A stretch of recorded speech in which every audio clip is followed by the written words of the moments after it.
Welcome to my, what is this, Wednesday? Oh, my new Comic Book Day Wednesday pop-up show where we're running big old discounts today on everything. Let me know if there's anything you'd like me to run. All the Turtle stuff is in the auction tab. We'll be running some crazy deals today. Some 25, 50% off. Some more. Just depends on how I'm feeling. Felt like you guys to provide it. Oh, I forgot to put something on the TV. Silly me. But I hope everyone's having a great day. I'll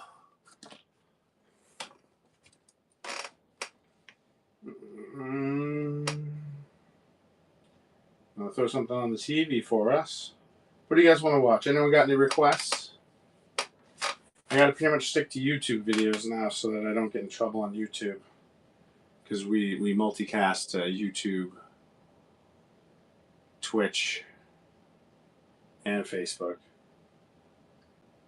But we watched the movie one day, and YouTube was like, nope, you can't do this. We're going to take the video down. And I was like, okay, no problem. Yeah, dude, I saw that. Like, and it says it's actually scheduled from, like when it gives you a schedule, like, it's going to be between 12 and 2, that usually means it's on the truck. So, thank God.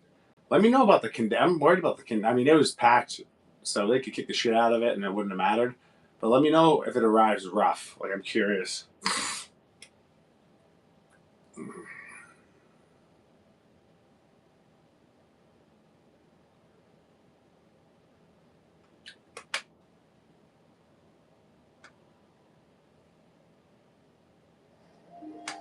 What about Laird? At first she thought it was a coincidence. It turns out, community moves you. Quite literally. So, like I said, we're going to do at least 50% off, 25 to 50% off everything today. And there'll be some things that I just run crazy deals on just because I feel like it.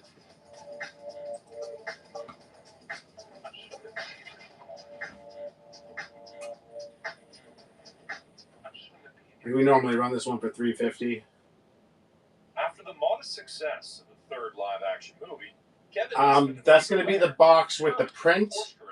I believe it has the #1 reproduction in it as well. I don't believe he's got that one yet.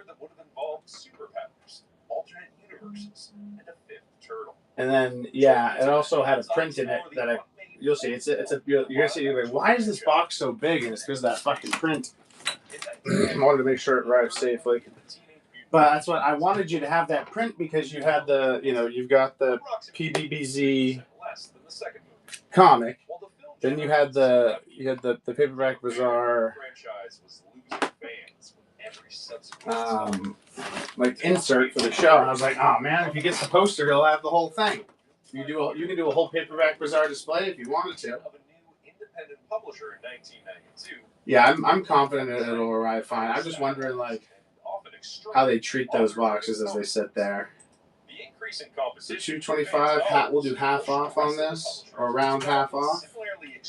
You normally run it for $225, but again, we're doing 25 to 50% off, sometimes more on everything today. So just let me know if there's anything you want me to run. Everything we got loaded is in the auction tab. Oh, thanks for the share, dude. I really appreciate that. It means a lot to me. This coincided with other unfortunate events in the comic book industry, leading to a new crisis that put indie publishers and comic shops out of business.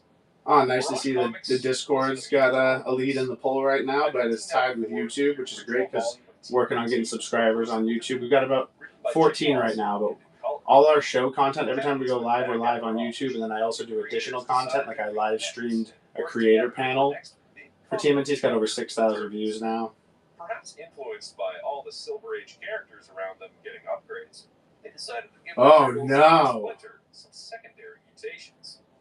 Honestly, I don't think he could have bent it. I double wrapped it, and I can't remember what else I did to it, but I was like, there's no fucking way. Like normally, I'll do a single wrap for most comics, but that one I did a reverse double wrap. So it should have been hard to bend. You'd have to you could even try to break that thing over your knee, and you probably wouldn't have much luck. Sported an organic skull on his plastron. Donatello wouldn't have a physical mutation. I just have the error. Are you interested in the error version for 13? These powers would have given him poorer eyesight, forcing him to use special visors. Karai's Foot Clan would have also undergone a revamp, becoming more technical. Let me show ya. So for number 13, there was an error where October 1994, devised a comic book arc that would have they actually stapled the book backwards, and it's a lot rarer than yeah. It's one of those issues that I think they told like most of them to destroy, but they didn't. There would have been a 3-year time jump from Jim Lawson's arc. Wait a second. And the Turtles would already have gone through new mutations. So here it is. So this is actually the back, but it's stapled here. So like if you wanted to see the cover, like I said, it's a lot rarer, just because people were supposed to destroy it. You don't see them all the time. A lot of people who collect errors, this is like an error grail, you know. Yeah, so there's the 13, but it's not. It's actually stapled this way. So yeah.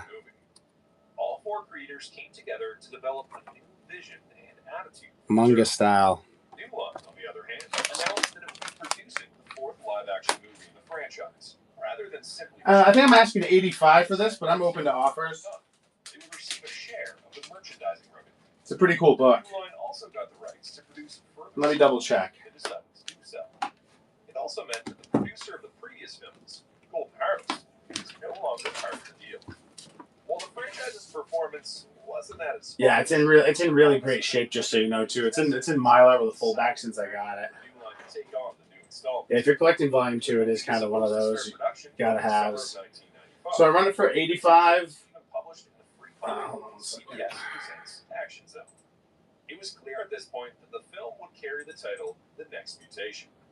But before the movie could get officially greenlit, a script. So 62, 85. Ford and Sauber consistently received conflicting signals between the. With today's promotion, I gotta get it to you for $63.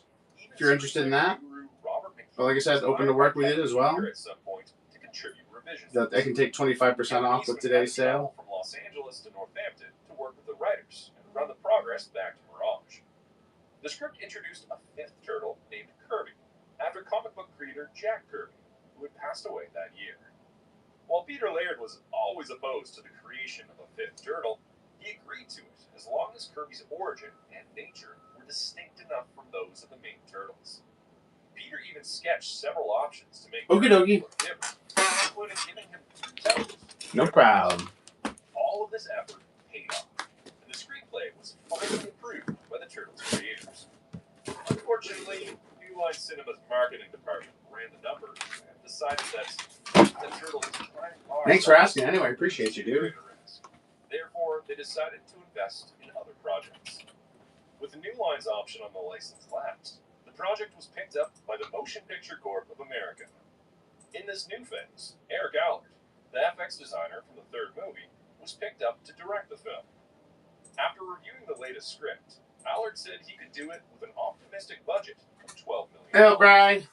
The movie officially entered development hell as it waited for a second studio to partner. Doing a special sale today, 25 to 50% off everything. This wasn't the only challenge for the franchise at the time. A flood in Mirage Studios' basement ruined most of the backstock, and whatever survived was later the target of an ant infestation. This, paired with the struggles of the comic book crash, forced Mirage Studios to halt its comic book publishing altogether. The Turtles had to move to the shiniest Downsizing. industry. Yes and no. Image Comics. Yes and no. That's a story for another So day. Last year, a January when I'm done, my collection will pretty much be the same, but I'm kind of converting it to more like. I basically have collected every Ninja Turtle comic book like ever at this point, so I've owned it at some point, and then for whatever reason sold it for this or that.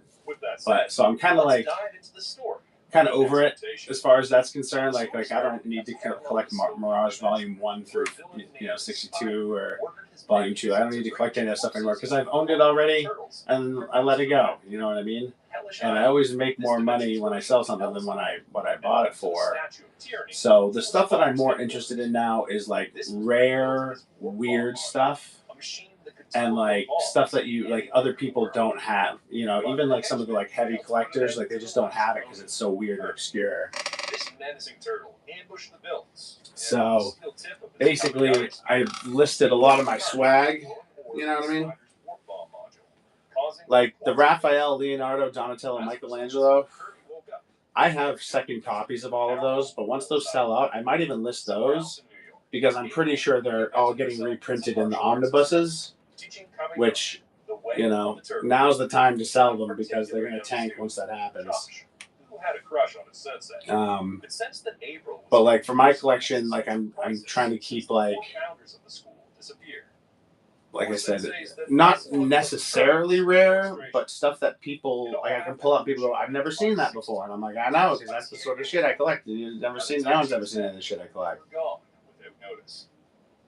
But like that Eagles of the Vortex book I got that like you know was unreleased and like well, like that kind of got a bug where I used to be really into errors, like any Turtles error editions kind of thing. Like there's a bunch of like misprints and stuff like that out there, and I did that for a little while, and then like I said I did toys for a little while, and it's good because I kind of wanted to dabble in everything, but now I've kind of gotten to this point where you know.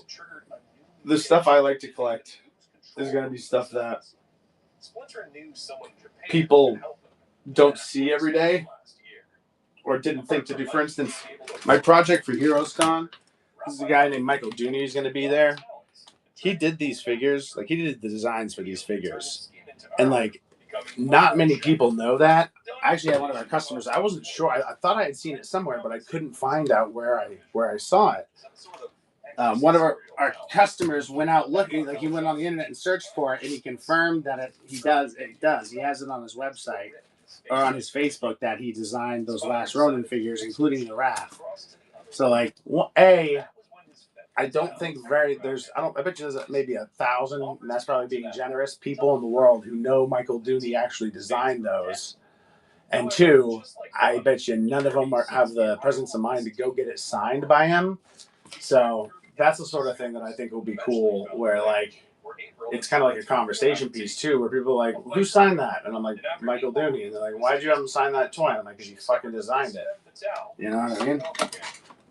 It could have gotten a lot worse, but Kirby stormed in to fight off. Yeah, Kirby tried to follow I'm a different type of collector now. I'm old. I'm getting older. I did the completionist thing already. I used to have a first print #1. Steve Levine gave me a volume 4, number 32. Like, I was hanging out with the Mirage guys at a bar, and he had just finished reading it. But the day it came out, he was like, "Here you go, you can have it." I was like, "Oh, that's cool." So like, I've had complete volume 4, 2, 3, and 1. The only book I've never had from volume 1 is the New York City Comic-Con misprint there, number 3. But yeah, so I've kind of come to the realization that I'm going to kind of sell off as much as I can. Hey, dude, do you want these 10 comic boxes behind me? I could catch you a good deal, Han Cholo. I was going to sell them to Doug, but I'm open. Yeah, they're all full. Basically, if you want to know how many books it is and what books are in there, it's very low duplication. After realizing that they couldn't win this fight, no. So if you go to my Buy It Now Han Cholo, it's all those books. The biggest evidence was that Wrath had so you can search through it and see if it's, but like I said, it's low duplication, lots of different stuff in there, a lot of 80s, 90s, a little bit of 2000s. Indie, Marvel, DC. It's a good mix, and I've alphabetized it, so it's all alphabetical. It's not sorted by publisher. It's sorted by strictly alphabet. They were strong enough for the Shredder, but he was just a human martial There's artist. 10 boxes there. For the average man, I try to get 100 a box. their But you're not the average man, so I'd say probably 50 a This made box. Raphael impatient. He started a fight It's a with great Kirby, deal. causing a hole If you before think about it, let's see, revealing their 50 next lair. times, so it'd be 500. After discovering 500 that divided by Spider had 2,000. been killed by the turtles, the villains Roughly. sold some nanobots that could be sent through the power lines. That's 25 cents a book, baby boy. This worked. You go around. You let me know if you find anywhere else that gives you. You'll give you $1,000 for 25 cents a book. Raphael discovered that in Kirby's world, Leonardo, Because imagine, Raphael, 25 cents a book. You can do what I do. List it all for $5 and fucking forget about it. I get like 2 or 3 sales a week out of that. Buy it now. Renaissance artists. Because all my turtle stuff you can only buy during my auction shows. But you can buy stuff on my buy it now anytime. To combine their intuitive powers. They did this with the Let me know, intention of dude. tracking the bad guys. April, on the other hand, revealed that she I help you load it into your car, but I'm not helping you load it to your house. Unfortunately, all she managed to do was get people hurt, including young Josh. And of course, if you want to come through and look through it, Miss D. you're more than welcome to do that. No pressure, no rush, even if you decide you don't want it. But I'm probably going to sell off all the buy it now before I move, because I do not want to move 10 long boxes to New Hampshire. Kirby revealed that his morphing powers were the reason his brothers ended up dead. No one does, man. Also, Kirby's morphing powers didn't affect his eyesight. I can't tell you how many people come in here and they're like, oh, I'll check out the buy it now. I'm like, yeah, see you later. One of the frozen nanobots to track the bad guys. And eventually We're never going to see that guy again. Warehouse. The mission was I called it the black hole. With Spider escaping with 10 billion nanobots. But if you wanted to do like fucking like fill a box shows or anything, they're perfect books for that. Filled with regret. If you wanted to check the general condition of most of them are pretty good. But I did list the condition and all the defects for every single one of those books. I took the time To help April in battle. when I listed them, so you can get an idea. They're not all junk books. Like there's a lot of them that are in great condition. So April redesigned it into a skin-tight ninja catsuit. He also gifted. Yeah, man. Let me know what you think. 50 a box, 25 cents a book. Made of silver that belonged to Hamato Yoshi. Shredder stole the Tsubute after killing Yoshi, but Splinter reclaimed it. Kirby, feeling guilty, rejected the gift, saying that it should be passed to one of his students. But this was intentional. Giving Kirby the Tsubute meant that he wouldn't be a Ronin anymore. After figuring out that the final battle would take place where the space-time continuum rift was, Going great, Brian. Doing my my normal thing where I say I'm never gonna fucking run on Wednesdays, and then I run on Wednesdays, and then I remember why I don't run on Wednesdays. No, not to my knowledge, unless he'd be mad at me about something. Why would you say that? And the fam keeps growing.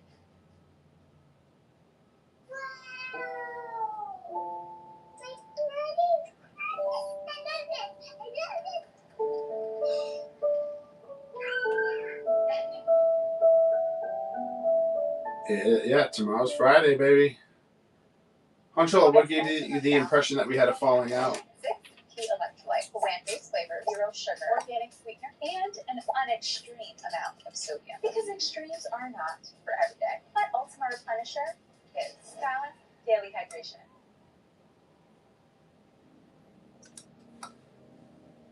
Oh, I gotcha. Nah, I was just teasing. I mean, it could have been any LCS, right? You know, you pick up what I'm putting down. Like, if you're gonna leave your books at an LCS, then and that was okay. You're definitely okay to leave them with CGC. You know what I mean? Like CGC, any LCS in the world.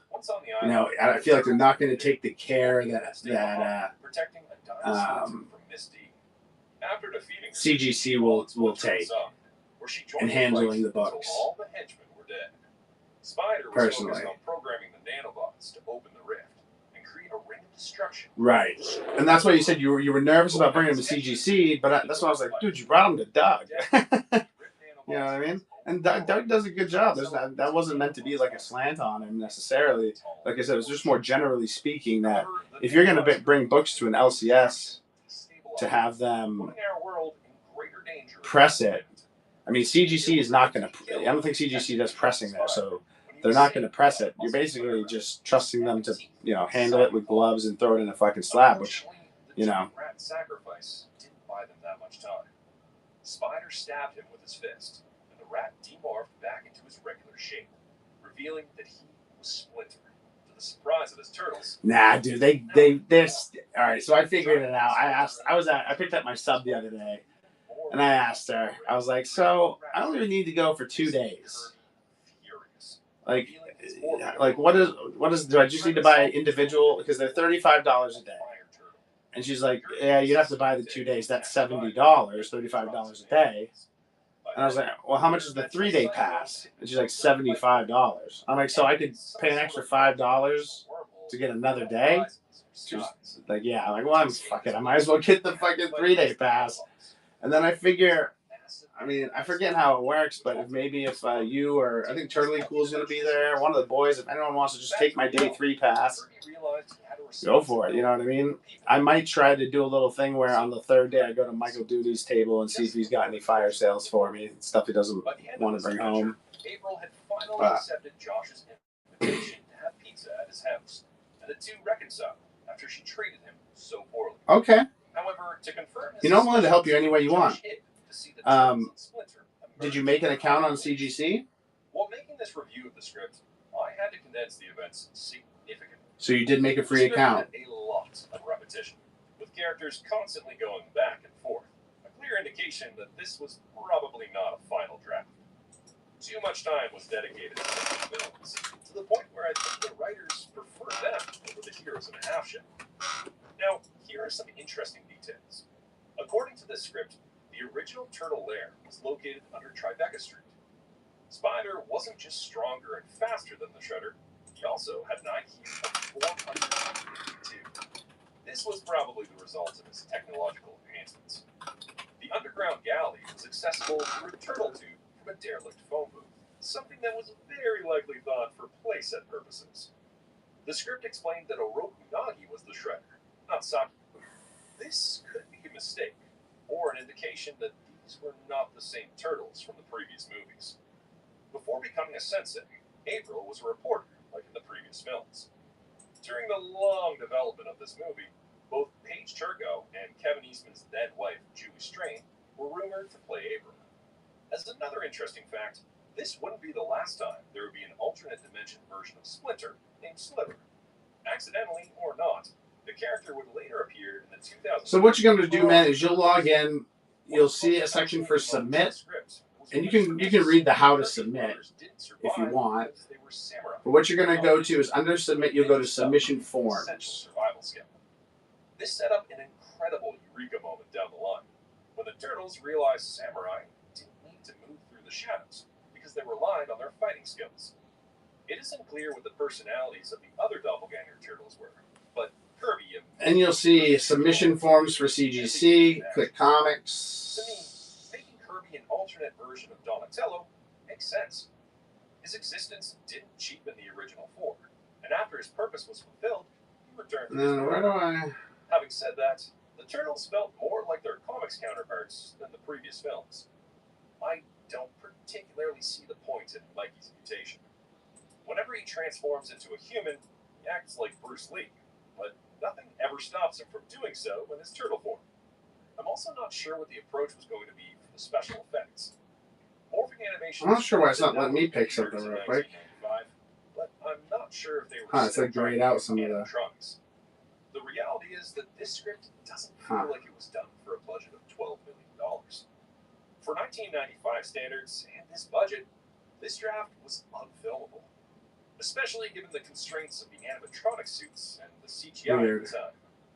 I was also unable to find a clear theme to this script. Yeah, of course you can, Sunken Crab. Sorry, man, I was helping out with something. History, and I'm not sure that was intentional. Ultimately, the script introduced too many characters. Here it is, Bad Moon Rising number 3. Raphael getting his swag on. Here, I'll open it up for you. Something that became specifically clear in the main villain also changed in great shape multiple times throughout the script. Perhaps due to budget restrictions, 2 new writers were brought in to rewrite the script in 1996. Craig Shapiro she's a clean one. in charge of the screenplay for the next few years. Interestingly, in the 1995 season of the cartoon, No ticks or rub that I can see. secondary mutations, a phenomenon that was likely influenced by the direction Kevin and Peter had in mind for the franchise. Unfortunately, by 1996, the idea of secondary mutations was banned, and the cartoon had to undo it before wrapping up the series. The movie was supposed to come out during 1996's holiday season, according to Playmate's marketing material. It was advertised to come out with a multi-million-dollar promotional campaign backed by Playmates. Well, buddy, The film was going to be distributed by Trimark. today we're doing a sale. The story that still had a parallel So dimension now, to it would have been tied today we're doing a around sale where by everything in the inventory is 25 to 50% off. That one I can knock 25% off on, so it would end up being $68. Story, as evidenced by the new title, The Foot Walks Again. This change was made in 1997, the same year as the Ninja Turtles' Next Mutation live-action show. So it's clear that the original idea was scrapped by them. But the title and concept of a fifth turtle were used for the show. According to Peter Laird, adding a fifth turtle was one of Kevin's ideas. Peter was okay with it in the context of the screenplay, I assume, because Kirby was technically Donatello from another dimension. Just because I haven't seen you in a while. And it's good to see you again, man. Unfortunately, this was the whole idea behind the fifth turtle for the live-action show. Kevin wanted to introduce Kirby, but according to legend, Fox Kids demanded that the fifth Congrats, dude. turtle... I'll have that out to you tomorrow morning. Back into the Awards Club. You got a couple coupons. Feel free to use those. They ended up agreeing to it, but Peter didn't want anything to do with it. That year... That's going to ship in a Mylar with a full back. I keep all the Mirage stuff in there just so it's preserved. Because they wanted to focus on No, thank you, dude. I really appreciate you supporting the show, coming hanging out, finding something you like. Of course, if there's anything else I can do for you, don't hesitate to let me know. All mentions of a movie disappeared. I forget what I was looking at the movie stuff. The project went back into obscurity. Yeah, we've also got Blind Sight 1 through 4, Brain Thief 1, 2, 3, and then Mikey Third Kind 1 through 4. Again, all that stuff is 25 to 50% off today. Just depends on what it is. Which would get canceled the following year.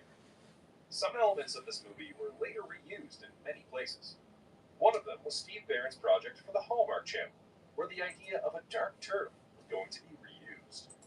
In 2004, Normally run this one for 30. Knock it down.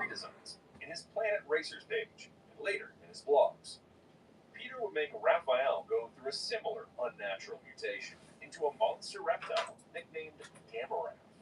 And Donnie would go through a similar transformation for the 2003 cartoon.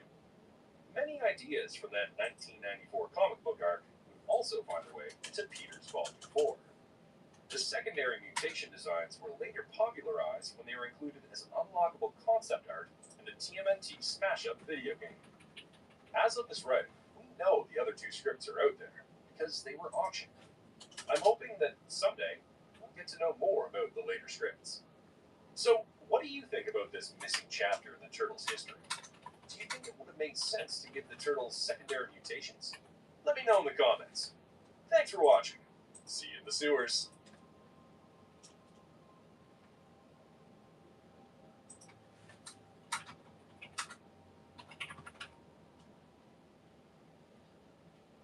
You take a Ritz cracker, shrink it, drizzle it with dreamy fudge, or dip it in caramel-flavored deliciousness. You get Ritz Drizzled Minis. For when you're feeling salty and sweet. You had me at Ritz.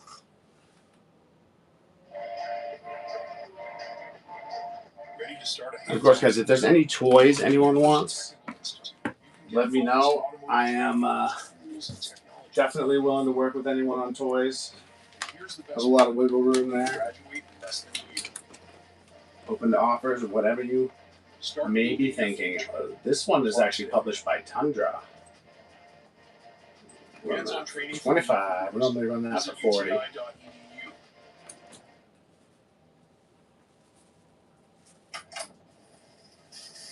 with the old and in with the totally awesome. It's 1987 and radical ninja pizza extremism has taken over the world.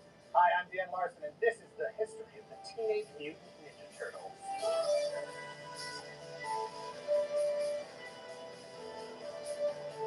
Kevin Eastman and Peter Laird met in 1981 when Kevin was attempting to sell his a small free local newspaper in Northampton, Massachusetts. The paper had no use for his work, but referred him to Peter, who had a portfolio of work similar to his, and hey, maybe they could be friends or something. They got together in Peter's apartment and immediately bonded over not just their love of comics in general, but the work of Jack Kirby in particular. In 1983, Peter and his girlfriend, who were living in New Hampshire, invited Kevin to move in with them instead of making trips back and forth from his home in Maine. Peter was just squeaking by doing illustration work for hire. Kevin got a job working in a restaurant.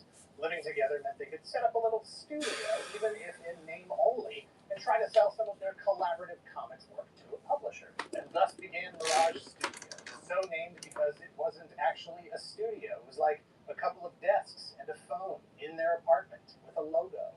In 1984, while developing a comic called Fugitoid, Kevin handed Peter a drawing of a turtle standing upright wearing a mask with nunchucks strapped to his forearms. The very idea of Bruce Lee's speed and agility superimposed on a turtle was, at that moment, hilarious to Kevin. Peter did his own take on the idea, making some adjustments, some improvements, and handed that back to Kevin. Kevin wasn't going to let Peter have the last laugh. He increased the number of turtles, the difficulty level to 4, gave each their own set of weapons, and added the title Ninja Turtles. And I think that's the drawing, and in the process added it right now. Teenage Mutant Yeah, to the title. that's it right They now. both had a laugh, and that could have been the end of it. The idea stuck in both their brains. They realized that there was some potential for this Yeah, thing no that problem, had man. just burst by accident. They needed a story. And Yeah, I was just tagging Eastman and Laird were both big comics people fans, to and Eastman notify them and of the Laird raid were heavily train, trying to influenced tell by people to Frank follow Miller's it. work on Daredevil and Ronin. The initial Turtles concept was part homage to Let's Miller's see. Daredevil Cool. comics Yeah, that's and it. part spin-off from it. How In much fact, that the weird? story they developed, the Turtles are mutated by the very same canister of science goo that gave Daredevil his powers after it hit Matt Murdock right in the face, then spilled into the sewers. Daredevil was trained by a guy named Stick and fights against the ninja clan called the Hand, while the Turtles were trained by a mutated rat named I'll talk to East Coast too. and fight I don't know against the ninja SMC, clan but I know called East the Coast. Hand.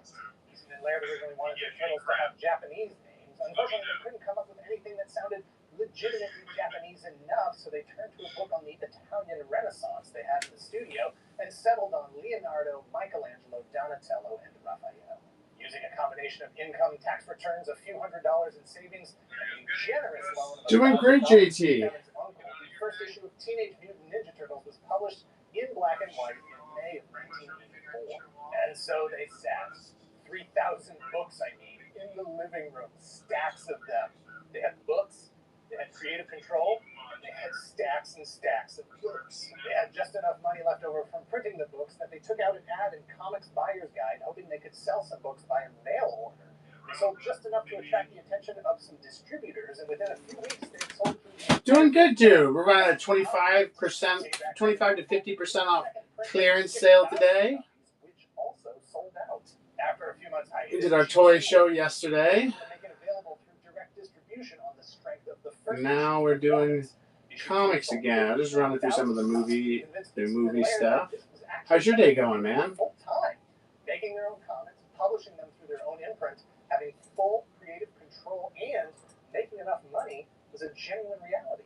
They did a third printing of 30,000 copies of issue 1 and followed that up with another printing of issue 2 that moved even more copies than that. Every book they published pushed the numbers higher and faster. Within 3 years, Damn, you guys left me some really increasing production numbers, issue over issue. heartfelt reviews. A crossover with Dave Sims' character Sarah, Appreciate it. another indie publishing success story, sold 135,000 copies.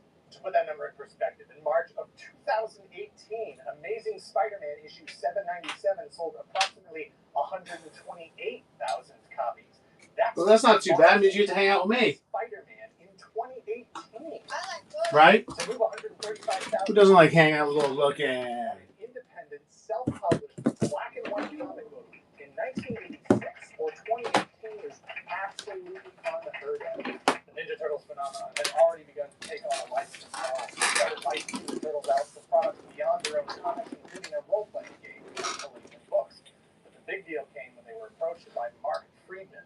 Mark was a big-time Hollywood agent, just like all the other big-time Hollywood agents that Eastman and Laird had already said no to.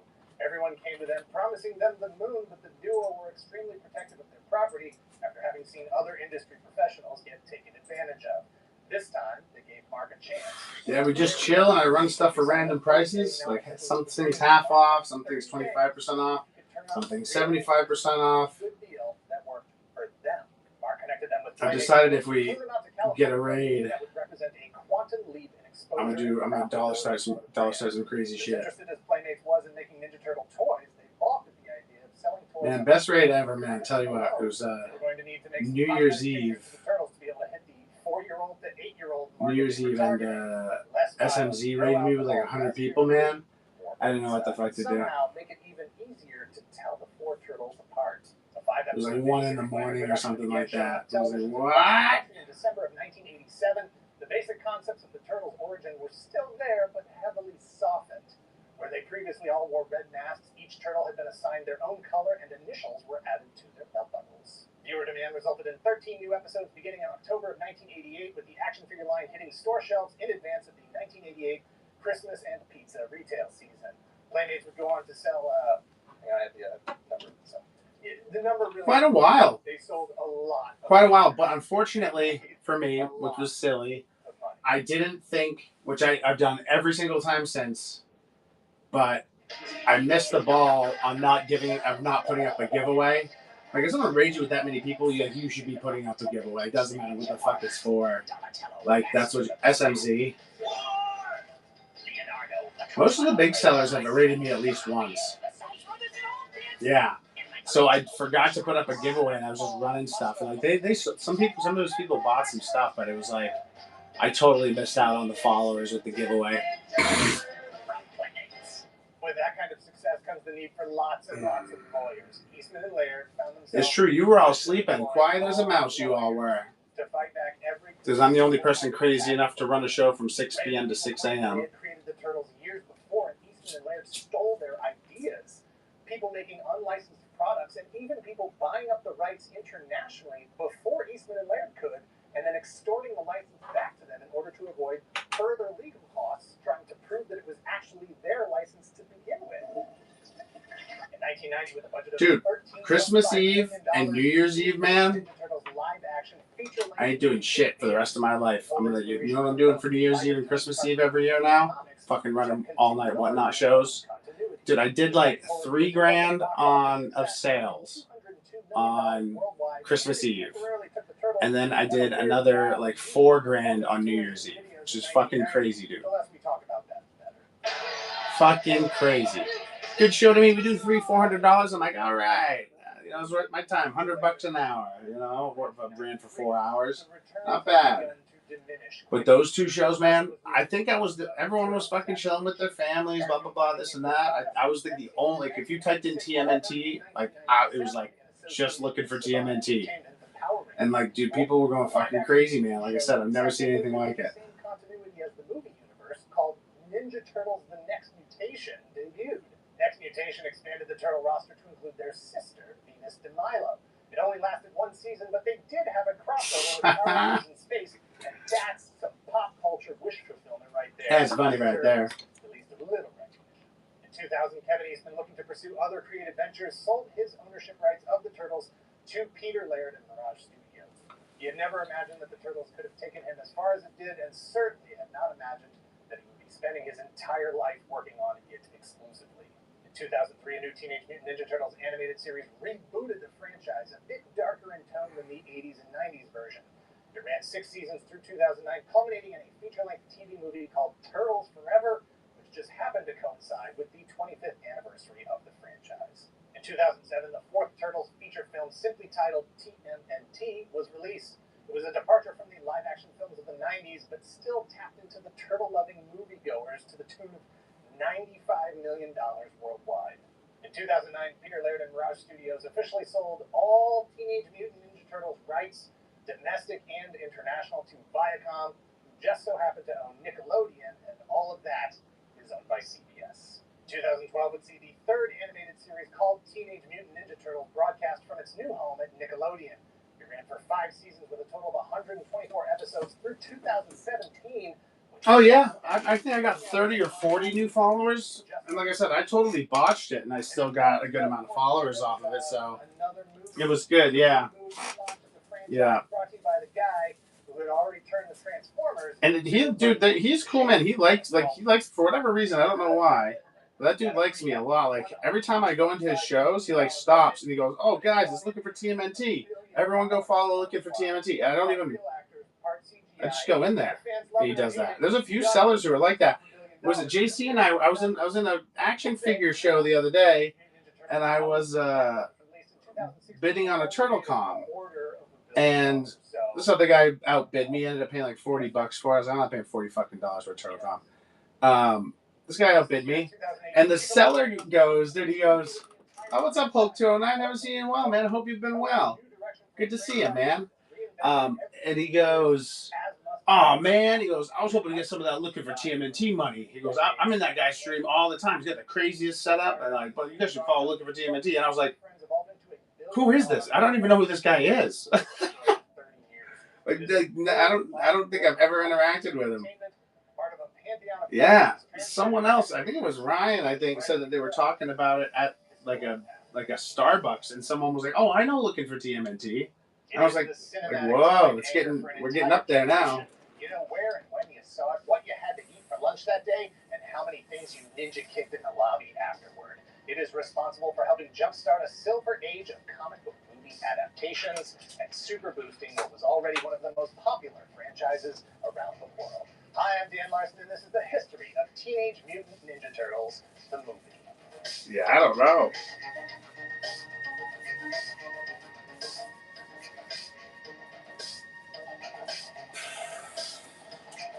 Did they run that for 150? I don't remember.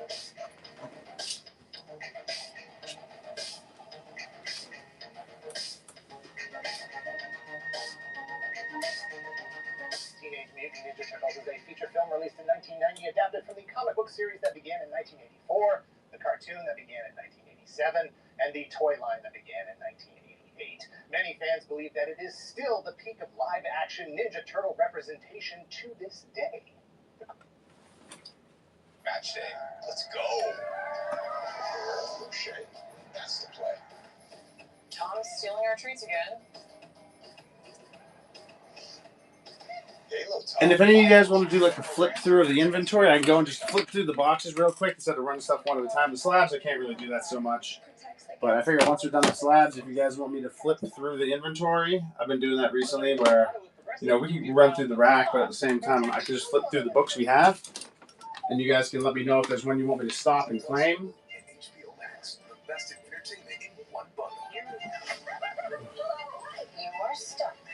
It's the retailer incentive for last run in number 1.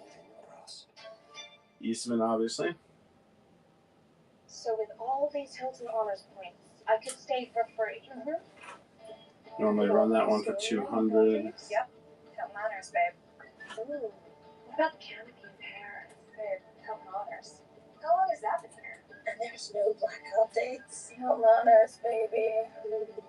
There's no way to Conrad till it was included. When you want points that can take you anywhere, Hilton Honors, babe. anytime, it matters where you stay. Hilton, for the stay. Crime wave is high, with muggings mysterious. All police and detectives are furious because they can't find the source of this lethally evil force. And I can't do the whole thing, it's too rhymey, and I need to be more concise with this plot description.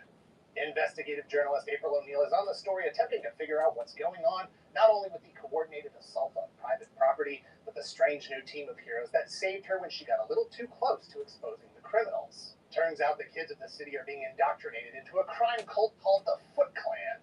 Tempted with video games, comic books, and negotiable bedtimes, kids of all ages have become willing participants. Oh, whoa, what's up? Look, got raided. Thanks, you dude. You know what we're gonna do? A pile of shirt raid special. Doesn't matter. I didn't even look to see how many of you there were. We got this Kevin Eastman Virgin. She learns about their incredible accidental creation by mutant. Graded 9.8s for Turtles Power Rangers. Pizza and how they were named after Renaissance artist Leonardo.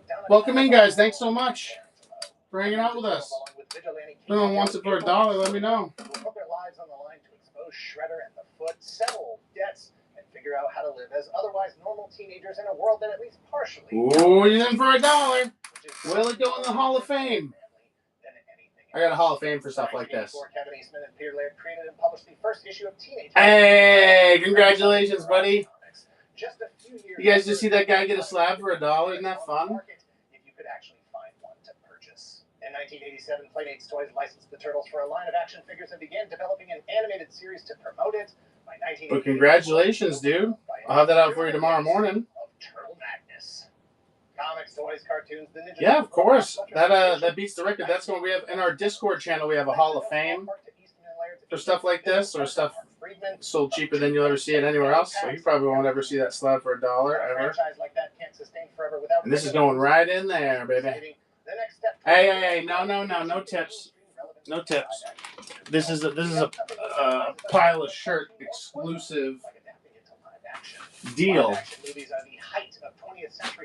This is something I like to do for pile of shirts, guys, because he's a cool dude.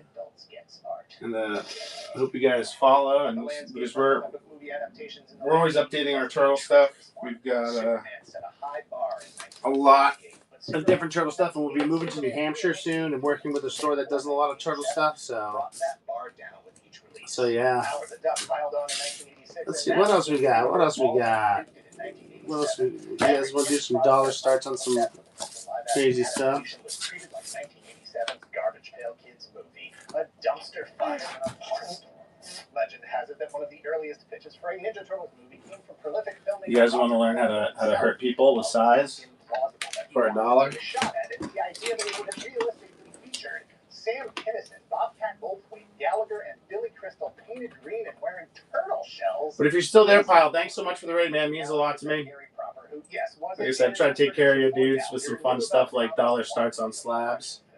Together with Kim Dawson, another of Gallagher's producers at the time, they acquired the live-action movie. That's funny, man. In theory, Proper imagined, Dollar. make a movie with actors in suits and have people like Gallagher and Sam Kinison dub over the voices. You didn't actually need those guys on set for days at a time just to sell it at the end. Proper and Dawson recruited Dawson's co-worker, Bobby Herbeck, a comedian and television writer on shows like Different Strokes and The Jeffersons. Herbeck put together a first draft and began shopping it around to studios. As if anyone needed we could also do a giveaway if you guys are interested. We've got some cool metal turtle mask pins that we could throw up a giveaway for. The hottest kids property on the planet, thanks to the track record of the last decade. Whoa.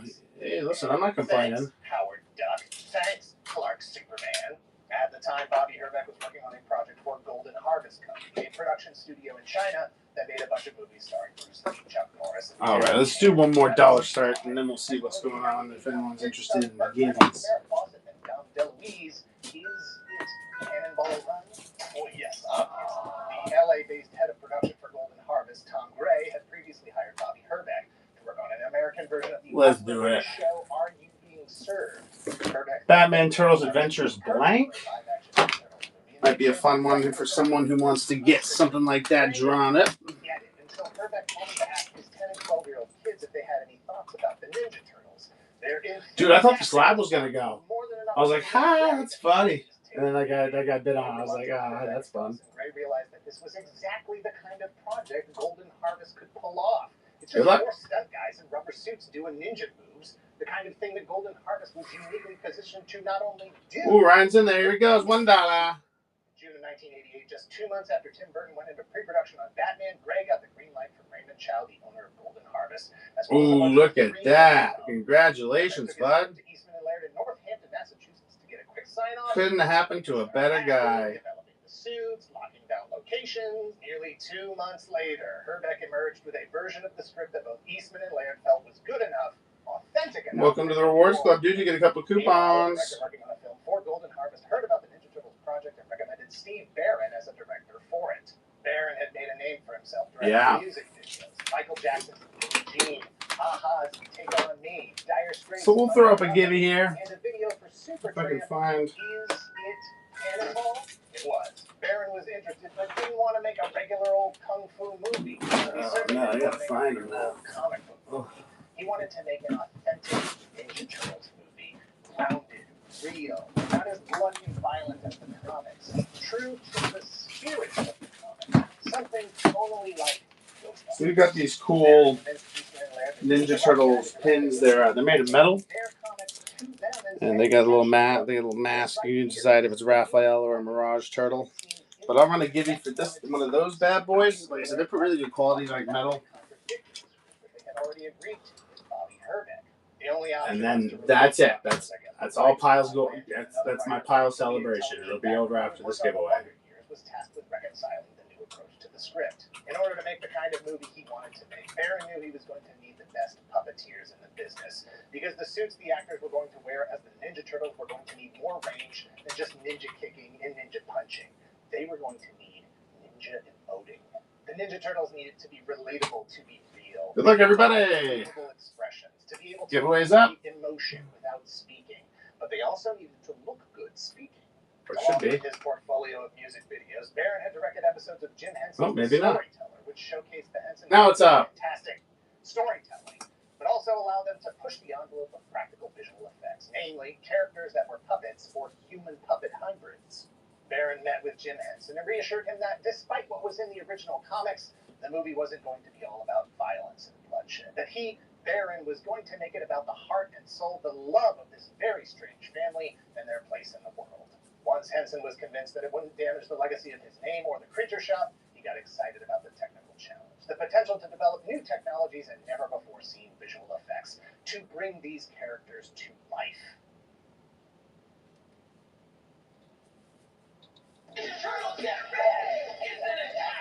A snack attack.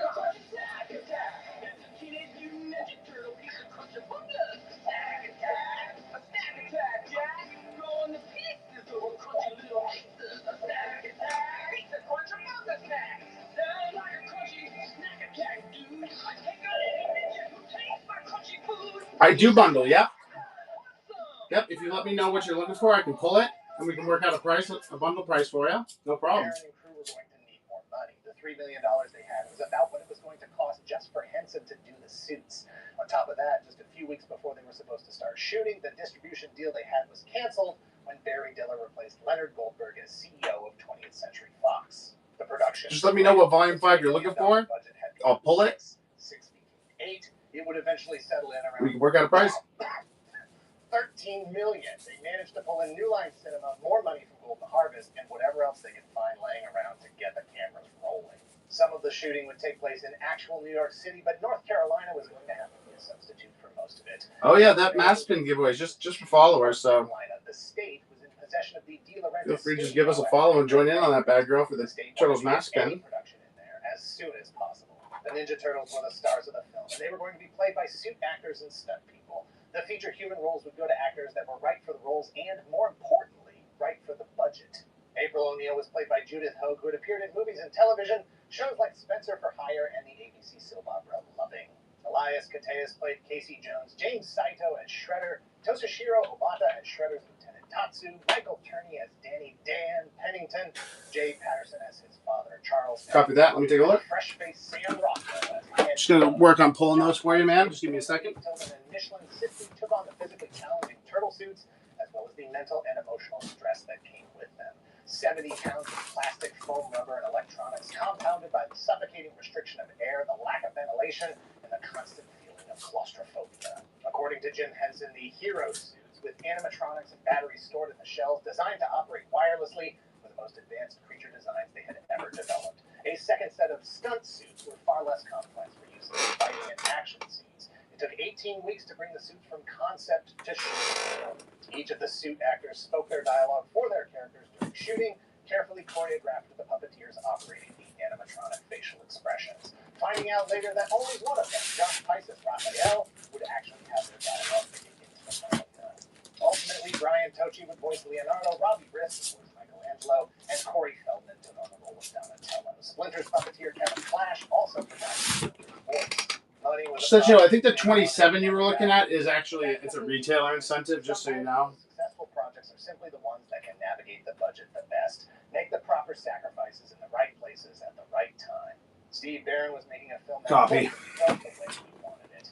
Golden Harvest wanted him to lighten it up, add some color. It's a kid's movie, they said. He refused. He knew what he wanted the final product to look like. But with another dozen pages of script left, they were out of money. Barron handed off the film to editor Sally Menke to see what she could She was able to put together a compelling film that Barron was proud of, but didn't feel was complete. After speaking with Jim Henson, director Steve Barron and producer Simon Fields were able to get a secret meeting with Jeffrey Katzenberg of Walt Disney in the hopes of securing nearly $1 million to fund one last week of shooting. It was a secret meeting because New Line Cinema and Golden Harvest would never, ever have approved a meeting with Disney this late in the game, so Barron and Fields didn't tell them about it. Katzenberg liked it. He didn't like it, but he thought it had potential. He suggested another couple of weeks of editing, come back and try again. When Barron brought it back, Katzenberg said, All right, I think I got it all pulled for you, my dude. But still didn't write them a check. Instead, the next day, Katzenberg called Tom Gray, the head of production for Golden Harvest, who was unaware that the meeting with Katzenberg had even occurred, to say So, that Disney would we've love got, to release the movie if they wanted just making sure I didn't miss anything. For the offer, and in no uncertain terms, said, 9. We're going to stick with New Line Cinema. Thank you. Goodbye. Oh, Gibby! Steve Barron and Simon Fields were kicked off the production. Oh, there you go, B-Mel. You get a little bonus. Congratulations, dude. You get that mask pin.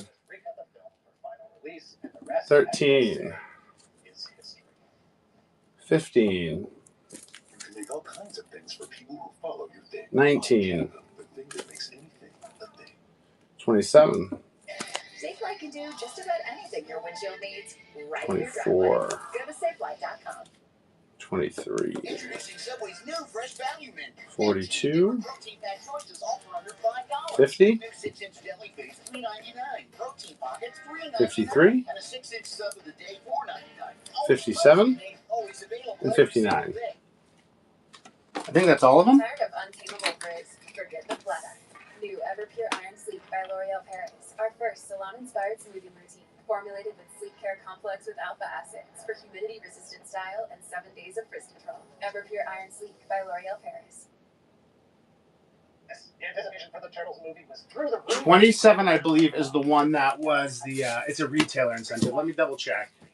Early buzz prompted producers to double the amount of spending in order to expand the number of theaters it would run in. Teenage Mutant Ninja Turtles opened on March 30th, 1990, a mere 9 months after Tim Burton's Batman starring Jack Nicholson and Michael Keaton changed the game with respect to the potential for live-action movies based on comics, cartoons, action figures, all of it. Many people have believed for a long time that this movie was a reaction to the success of Batman, but that's not the case. The two films were in production at the same time and cooperatively helped fast-track any other comics properties that might have been in consideration by other studios because Batman and the Turtles were making a lot of money. Yeah, 27 was a retailer incentive. Yeah. A lot of money. Teenage Mutant Ninja Turtles was the #1 movie at the box office. Although, let me check. Wait, let me look. No, it wasn't 27. It was. Hold on, because I think I've got 27 in there. $35 million in North America, over $66 million everywhere else, for a total of over $200 million against the budget. Yeah, I have 27. It's an A cover. Which one was the one that? Reviews were mixed, with Roger Ebert giving the film 2.5 out of 4 stars, calling it nowhere near as bad as it might have been, and probably is the best possible Teenage Mutant Ninja Turtle movie. It supplies. I've got 23, 24, and 27A. But let me double check something real quick. Hold on a second. Resulting in a drop of only 25% the following weekend and a cheap. I'm pretty sure I had 21 as well. I'm not sure where it ended up. The core of the story came from the comics. The characterization, Yeah, that's a retail incentive. the cowabunga, and the love of So you were looking for 21, 24, 24. By the time the movie came out, it was not a surprise. Let me check my back stock real quick, man. Give me 2 seconds. Consequently, it was Pizza Hut, not Domino's, that spent $20 yeah, that's a on sub. campaign across print, radio, and television. The Okay, Ninja Turtles 21. already had their faces plastered on every possible item of licensed merchandise you could imagine before the movie came out. That selection increased with the incredible success at the box office. Shirts, shoes, socks, party supplies, posters, costumes, backpacks, school supplies, cereal, stickers, books, hats, lunch boxes, everything. Toys were a big deal before the film. They were a big deal during and after the film. However, Playmate's movie Turtles left something to be desired in that. I did find the 21. Figures from Playmates based on The 21 regular cover. I know it's an Eastman, but for whatever reason, that one, I think they did a sub cover and a regular cover. So I found the 21 there. Playmates would eventually begrudgingly deliver. Yeah, unfortunately for 25, I just have exclusives and the retailer incentive.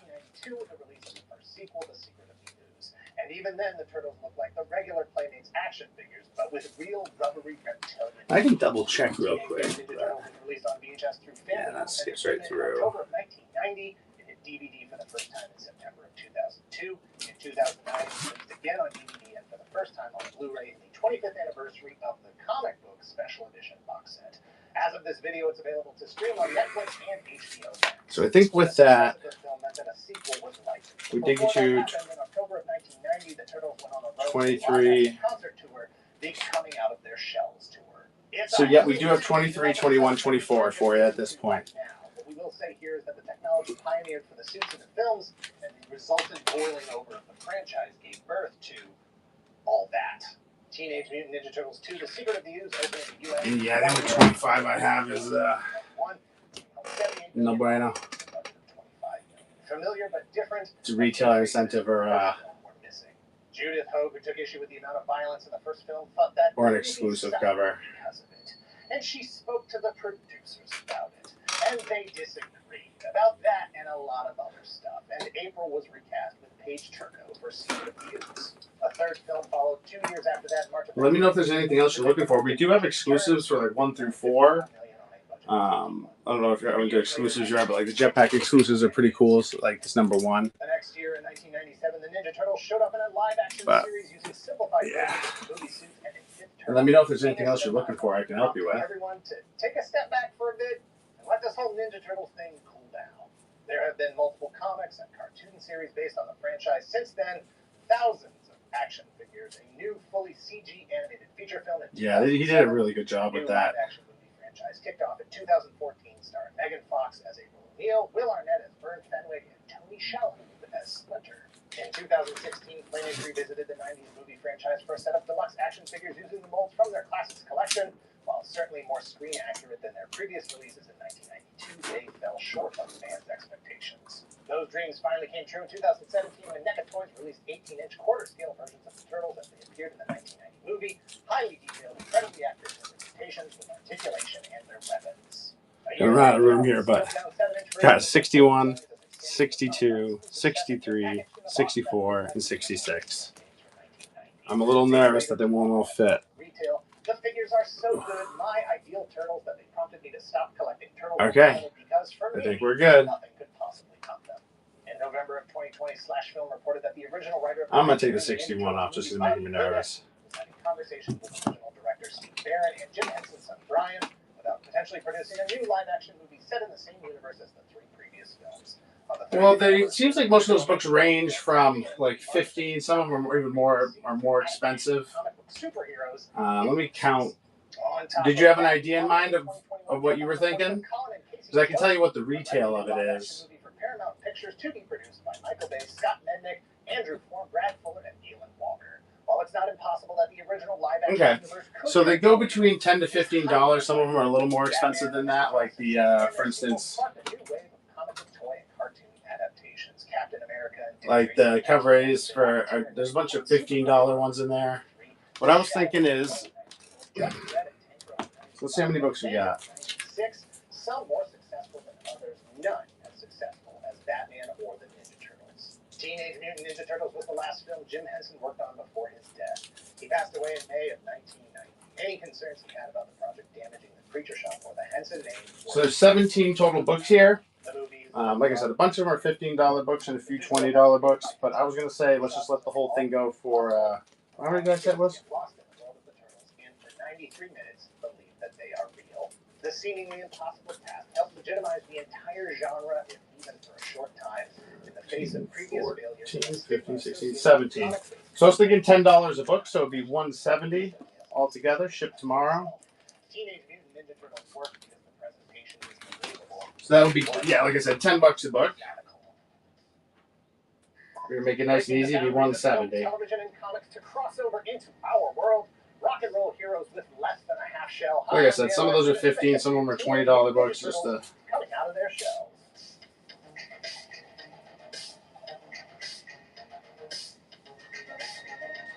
All right, dude, you got it. Yeah, I'll run this for you. I'm gonna make you a bundle. Out of their shells was a live-action musical stage show sponsored by Pizza Hut that toured the U.S. from 1990 to 1991.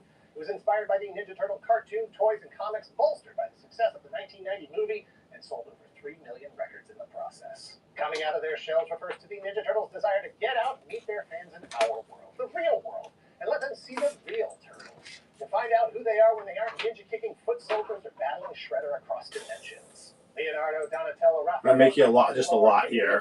...their teacher and surrogate father, Master Splinter, that music can let you accomplish more than all the weapons in the world. To that end, the Turtles have written a full album's worth of songs that spell out in great detail their feelings on subjects like meditation, sewer surfing, self-improvement, positive thinking, expressing your emotions, and the power of pizza power. They're on a national tour to share their message with their fans, leaving behind the familiar sights and smells of the New York City sewer system, their homes, and everything but the clothes on their backs. And that includes their turtle shells. Somehow. But the evil Shredder and his evil ninjas, the Foot Clan, are determined to interrupt every single show with a plan to not only stop the Turtles from performing their music, but to stop all music throughout the world because Shredder hates music. Along with Baxter Stockman, he's developed the D-harmonic convergence converter that steals all the music from the world. It's up to the Turtles, with the help of audiences across the country, to defeat Shredder and bring the music back. Created in 1984 by Kevin Eastman and Peter Laird, the Teenage Mutant Ninja Turtles broke out in 1987 with a daily syndicated cartoon, an action figure line, and nearly every kind of licensed merchandise imaginable. By 1989, they were a global pop culture phenomenon with a live-action feature film in production. Meanwhile, Bob Bejan and God... All right, brother. I'm going to run that for you here in just a second. ...to collaborate. Bejan was a singer and dancer who had performed in shows like Grease and West Side Story. Nelson was a musician and composer. As Bejan told... All right, that's going for you, man. And while it goes, I'll kind of run through your video receipt. 62, 63, 64, 66, 21, 59, 57, 53, 50, 42, 23, 24, 27, 19, 15, 13, and 9. Producing a show about a popular kids' cartoon wasn't a totally original idea. Sesame Street Live had been touring since 1980. Alvin and the Yeah, good grabs, man. Congrats on that, and thank you very much. I appreciate the support very much. You'll find a little something special in your package as well. I hope will help you on your collecting journey. But I appreciate you supporting the show. Like I said, you'll get some bonus stuff for shopping with us. And if you go to lookingfortmnt.com, the same way my name is spelled on here, looking for TMNT, but with a .com at the end, you can stay connected to the community. We do giveaways out of our Discord. Like I'm giving away a signed figure this week, and it's a pop figure. People show off their collections in this collection showcase, so you can chat about turtles and a few different channels. It's a lot of fun. So if you do Discord, you can go to lookingfortmnt.com. We do also have other socials on there, like a Facebook group and stuff, but definitely, because I'll be getting more of this sort of stuff, so I'd be happy to help you complete the run.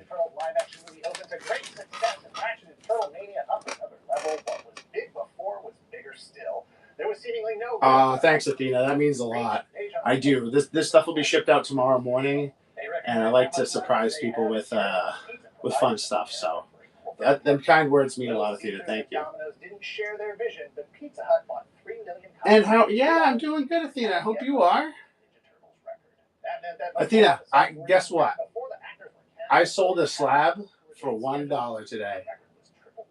They had $9 million in the bank, and they committed from Pizza Hut to spend an additional $20 million on marketing. Oh, you know what? BME? I set it aside because it was too much on the stand, but just so you know, the 61 is going to be in there too.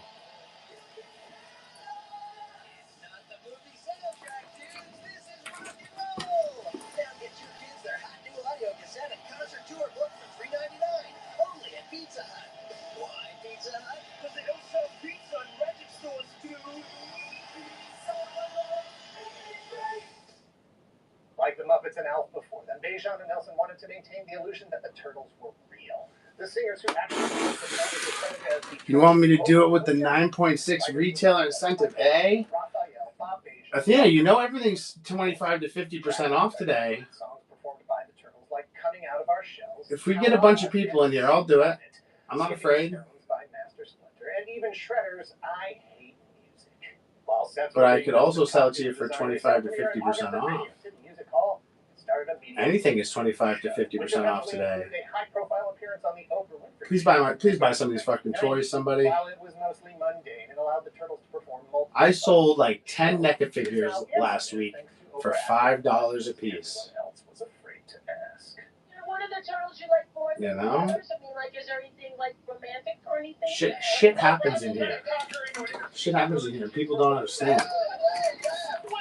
We get watched.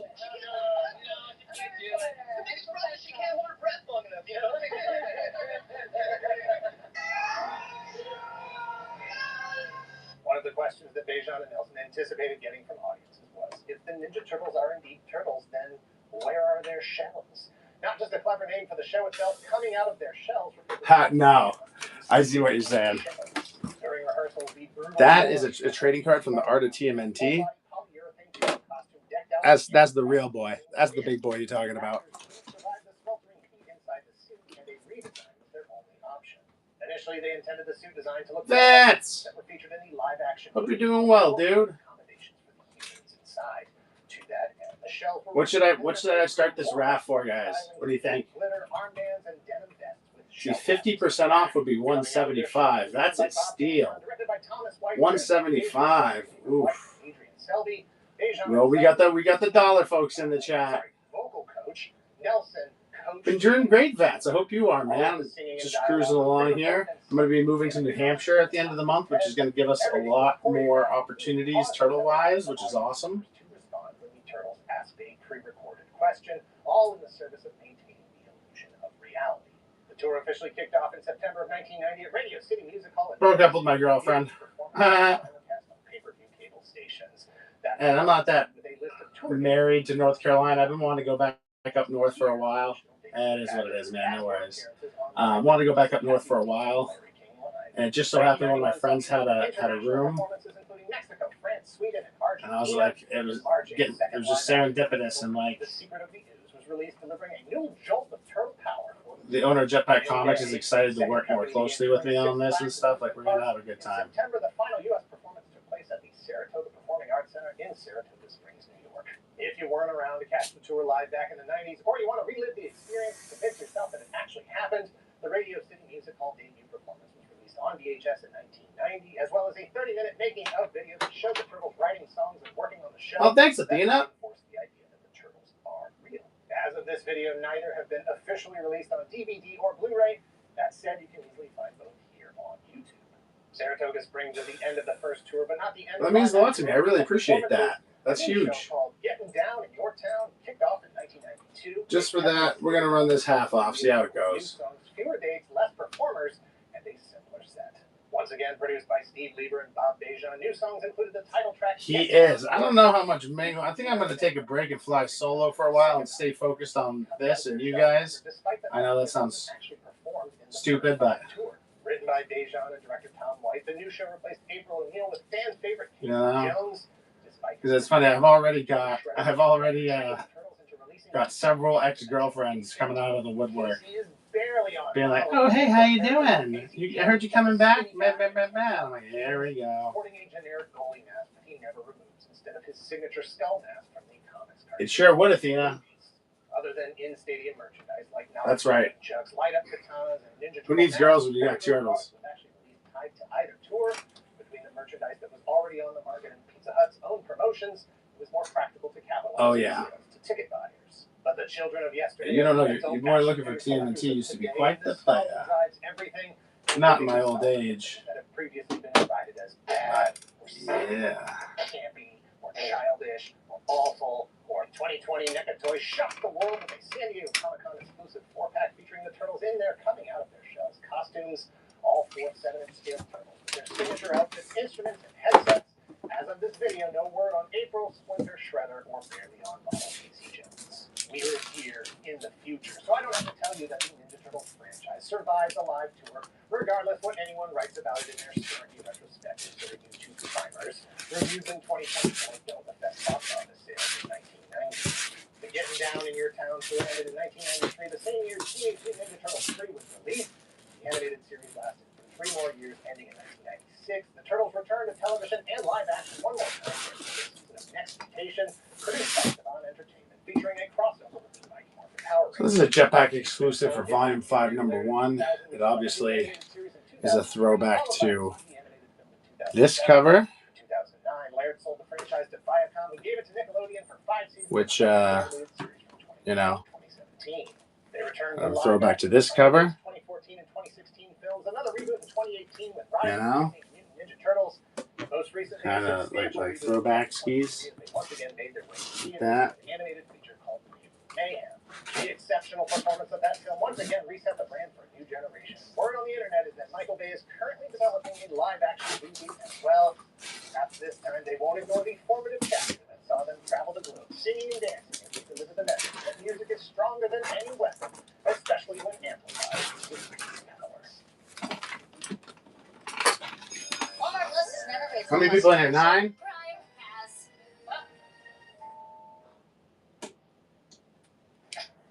Perfect number. Old Ronnie now has 3 plies. I'm like, this is like so against the rules, guys. Only Brawny Like, I'm not supposed to do this. I'm gonna get in trouble if I get caught. Some of the strongest. Breaking the law, breaking the law. He's breaking the law, breaking the law.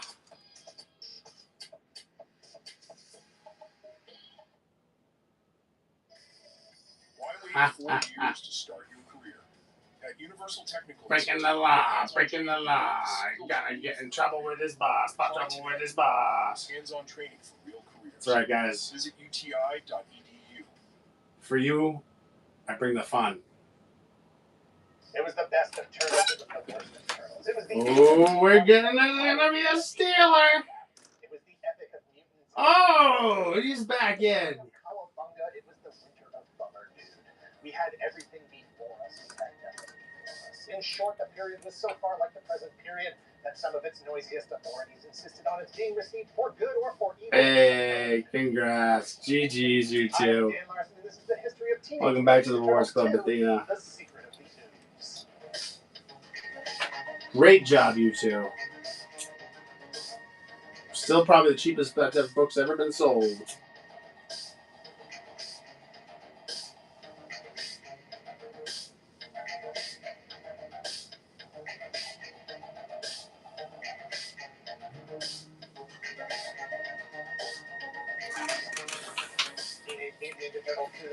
I don't have any errors right now. You mean the jetpack error? I sold out of jetpack errors. With a release date less than 1 year from the release date of the first film, it is a textbook. I have the error for Volume 2, number 13. Everyone blaming everyone else. Is that the one you want, the Volume 2, number 18? Splinter and Eagle return once again to face off against the forces of the Foot Clan, which is surprising considering everyone assumed Shredder was dead at the end of the previous film.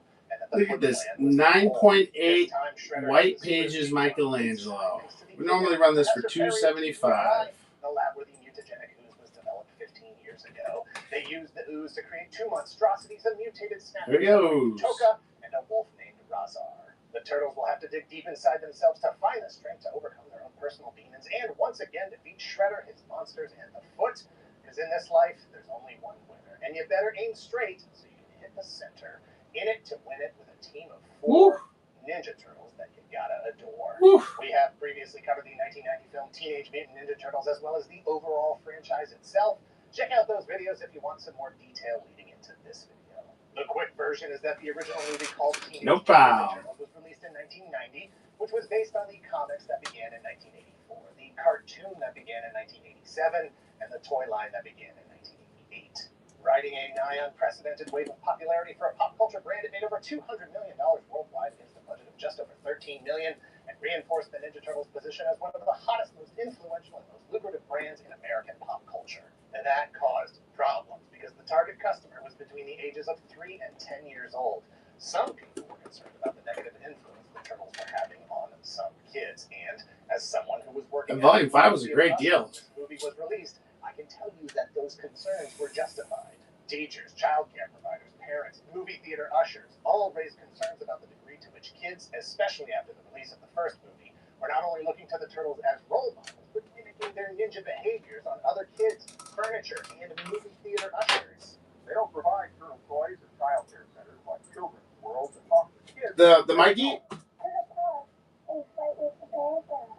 Marketers saw the potential, toned the turtles down for a younger crowd, so they sell cookies and cereal, raw kids, No problem. and other games. I ran it for this, There's a lot of violence.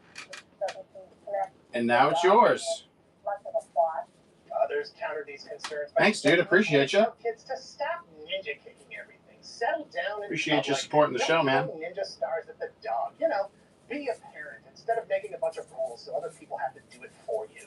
Concerns about kids' behavior. Have that out to you tomorrow morning. First thing tomorrow morning. The toy company playmates and government agencies around the world. The British Board of Film Classification, the UK government itself ordered that Michelangelo no longer use nunchucks, and that the word ninja. What do you guys think we should dollar start next? Steve Barron, who directed the first movie, said the censorship was quote. Do you want to do It was the Teenage Mutant Ninja Turtles everywhere as a brand. does anyone want to do any toys? $3 start toys. Let's see what else we got. Completely unnecessary and frustrating. Standard. You're looking for volume 5? Do you know what you're looking for specifically? I got a lot of volume 5.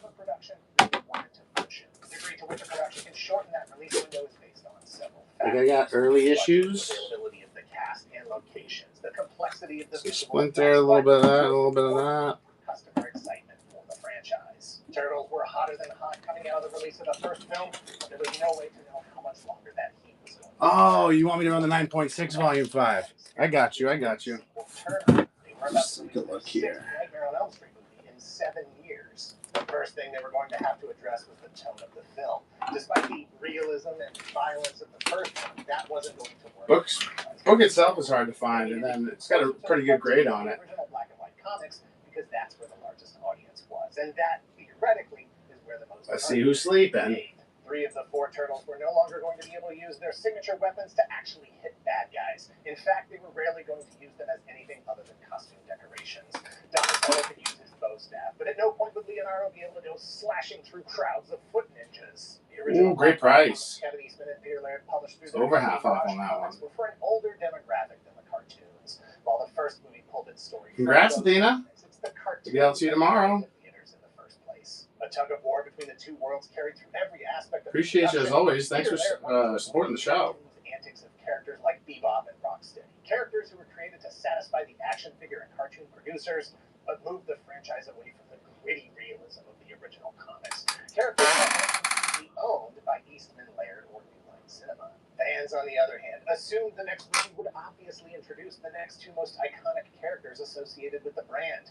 The result was a compromise. 2 new mutant characters that were like Bebop and Rocksteady, but without the potential licensing. The error. The volume 2 error? Bebop and Rocksteady specifically, according to producer Tom Gray, it was a business decision. This one? Shoka and mutated Snapping Turtle and Razar and mutated Wolf were creations thrown together by artists at the Jim Henson Creature Shop. And if those characters were going to be used in any licensed merchandise going forward, they, the makers of the movie, would be the beneficiaries instead of toy company playmates or cartoon producers Murakami Wolf. Eastman and Laird wanted to move on from Shredder as the main villain. They were hoping to pull from the wider universe of characters and concepts. I'm sorry, guys.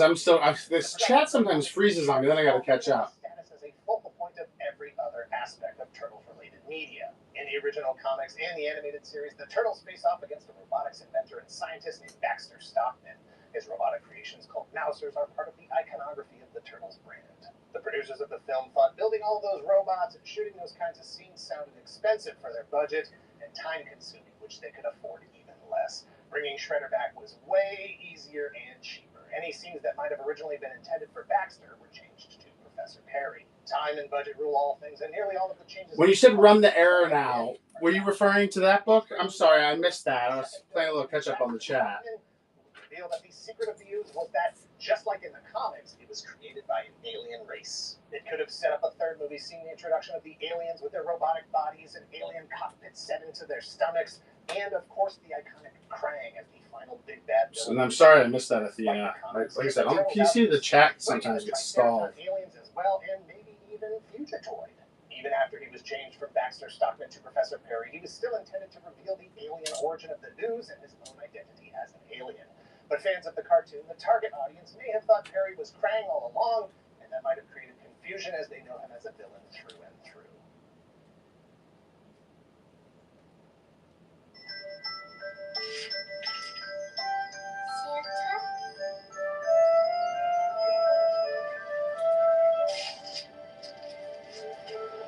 No problem. I don't mind waiting.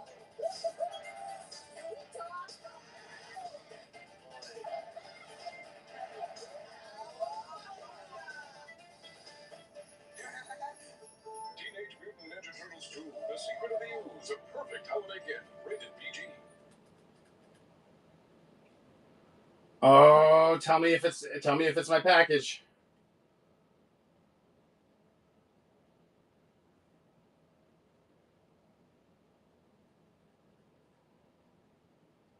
You talking to me, Charlie? With over 1,100 locations, Aspen Dental has an office near you. Aspen Dental. It's time to smile again. With SafeLight, you can get that fixed now and pay later. Fix now, pay later. SafeLight offers flexible payment options and anywhere mobile service, so you can get it fixed here, or here, and pay later. Go to SafeLight.com today. Sure. And you wanted me to run this, right, Athena? You answer. Don't give up. Level up. Design your dreams. Polo 67. The error. You said you wanted me to run the error. I didn't know if you meant the volume 2 number 13 error or what you were referring to. I'm sorry. Change is hard and scary. When you're handling a budget, it's If you were looking for the volume 5 like jetpack error, I don't have any of those in stock right now, but I should be getting more. You go with what worked before and try to modify it a little bit. If it works, then you're justified in using it. Yeah, I don't have any of those in right now, but I will have some in the future, in the very near future, within the next 2 to 3 The weeks. first movie was the creative vision of director Steve Barron. However, And I'll make a note to reach out to you when I get them in. The franchise saying for me it was poppy, and that wasn't my sensibility in choosing to opt out of directing the sequel. Unless you ask producer Tom Gray, who suggests that Barron didn't return for reasons that I won't go into, hinting that perhaps Barron hadn't been the best production partner on the first film, and that maybe going forward. Roger that. Smoothly. Michael Pressman, a capable and steadfast director with a robust portfolio of television movies. Right back at you. Appreciate you. Ray put it, Pressman was a Always. disciplined director, having gone through the problem. I'm glad you got that Mikey slab. It was a good price. Shot fast and stayed on budget. That was my main motivation. Oh, you opened it. Is the print nice and flat? Not a tiny bit wavy, as some people complained about. Jesus. Back as Shredder's right-hand man. Tatsu, Robbie Wrist, and Michelin Sisti were back as the voice and suit actors for Michelangelo. Oh, volume 1 slab. I assume you're either talking about Raph, or you're talking about this bad girl. Most notably, Adam Carl replacing Corey Feldman as the voice of Donatello, who, by his own admission, said he was unavailable due to being in rehab for his heroin addiction. Something he had struggled with. Awesome. Can you tell I worked really hard on that box? Played by Judith Hogue in the first movie, she was never even asked to return for the second. Producers have suggested that she was difficult to work with and was constantly complaining about the violence in the movie. According to Hogue, she did complain about the violence, especially the violence that was being. Athena, is this the one you were talking about? As she said in an interview with Variety, it was a really challenging shoot. Oh, Raph. Oh, I'm going for the Raph now. They were getting hurt as soon as they were in. Ruh-roh. It is not the safest set to be on. That's a little distressing. People are doing the movie. Ruh-roh, not the Raph. Producers lose sight sometimes that there are actual human beings involved. April was recast with Paige Turco, who had been a regular on CBS Television's daytime drama Guiding So Light. it'll be All My Children. She would return to play April one more time in the sequel, Turtles in Time. Despite his fan favorite status, Casey Jones was completely eliminated from Secret of the Ooze, his part essentially taken by the character Kino, played by Ernie Reyes Jr., who had been the stunt actor for Donatello in the previous film. His scary Jason mask. so 25% would be 270. Let's knock a little more off. Concession. And besides, Elias Koteas, the actor who played Jones in the first movie, says they would have had to pay him a good amount of money if they wanted him to come back. If it wasn't the violence that cut Koteas as Casey, the budget. I knocked $100 off of that one. Let me know what you guys are thinking. Francois Chow would play the iconic villain this time. New additions included David Warner as Professor Perry, who, if you're a good recognizer, you'll remember as the villain Sark from 1982's Tron, and Frank Toka and Razar Welker as the voices of Toka and Razar. Teenage Mutant Ninja Turtles 2: The Secret of the Ooze was on March 22nd, 1991, exactly less than a year after the first film. It was the #1 film. All right. $20 million of its eventual $78 million. #2 independent film of all time behind. Now it's 240. Whoa. Teenage Mutant Ninja Turtles. Domestic performance was strong. International was weak. Despite being profitable, it had a higher budget and made less money overall. That spelled disappointment and was potentially a signal of a franchise in decline.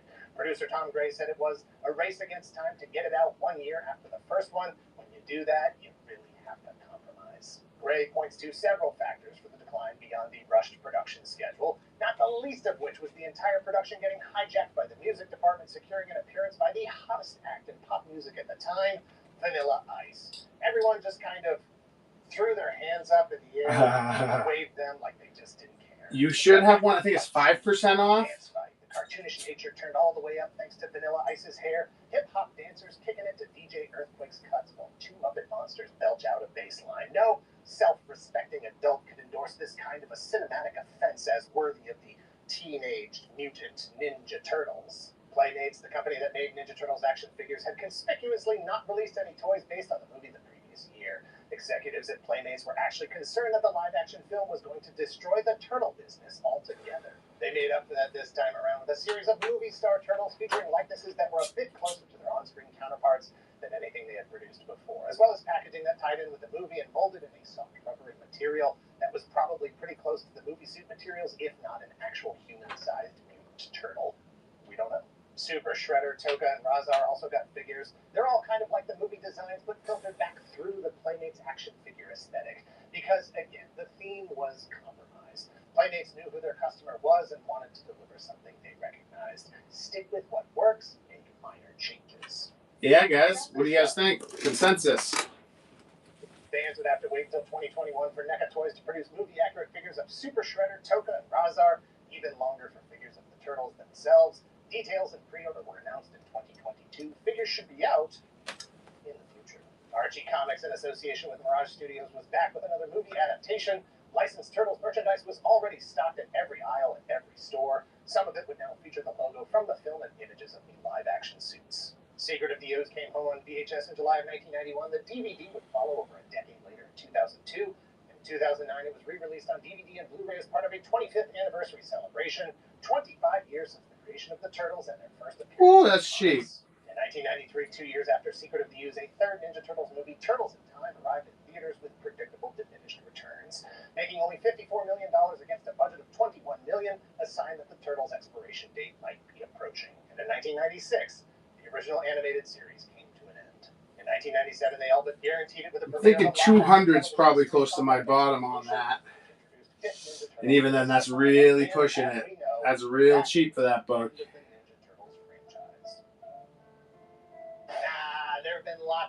If you wanted to bundle, I could maybe get it a little cheaper than that. Like if you wanted to bundle it with the fourth print or the last Ronin, we could work out something that probably gets you a little lower, closer to what you want. But 200's pretty. I mean, the book itself is a little pricey, and then an 8 actually isn't bad for that book. It wasn't. Within the film, the creation of the Turtles was just an accident. There was no secret to their existence. There was no higher purpose or meaning. And that's going to have to be enough for these Turtles to develop their own like the Ronin's 200. We got 350 on the raft.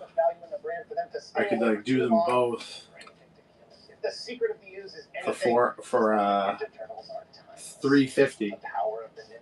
So you get the Raphael and the last Ronin slab. Maybe 350. Sounded better when I wrote it than when I read it. It just didn't work as a read. Whatever, it's fine. It was the third live-action movie featuring one of the most radical comic book, cartoon, and action figure brands of all time, hitting theaters at a point when it seemed the end of the franchise was looming on the horizon. But before they could confront their future, they would have to first deal with the past. Hi, I'm Dan Larson, and this is the history of Teenage Mutant Ninja Turtles 3.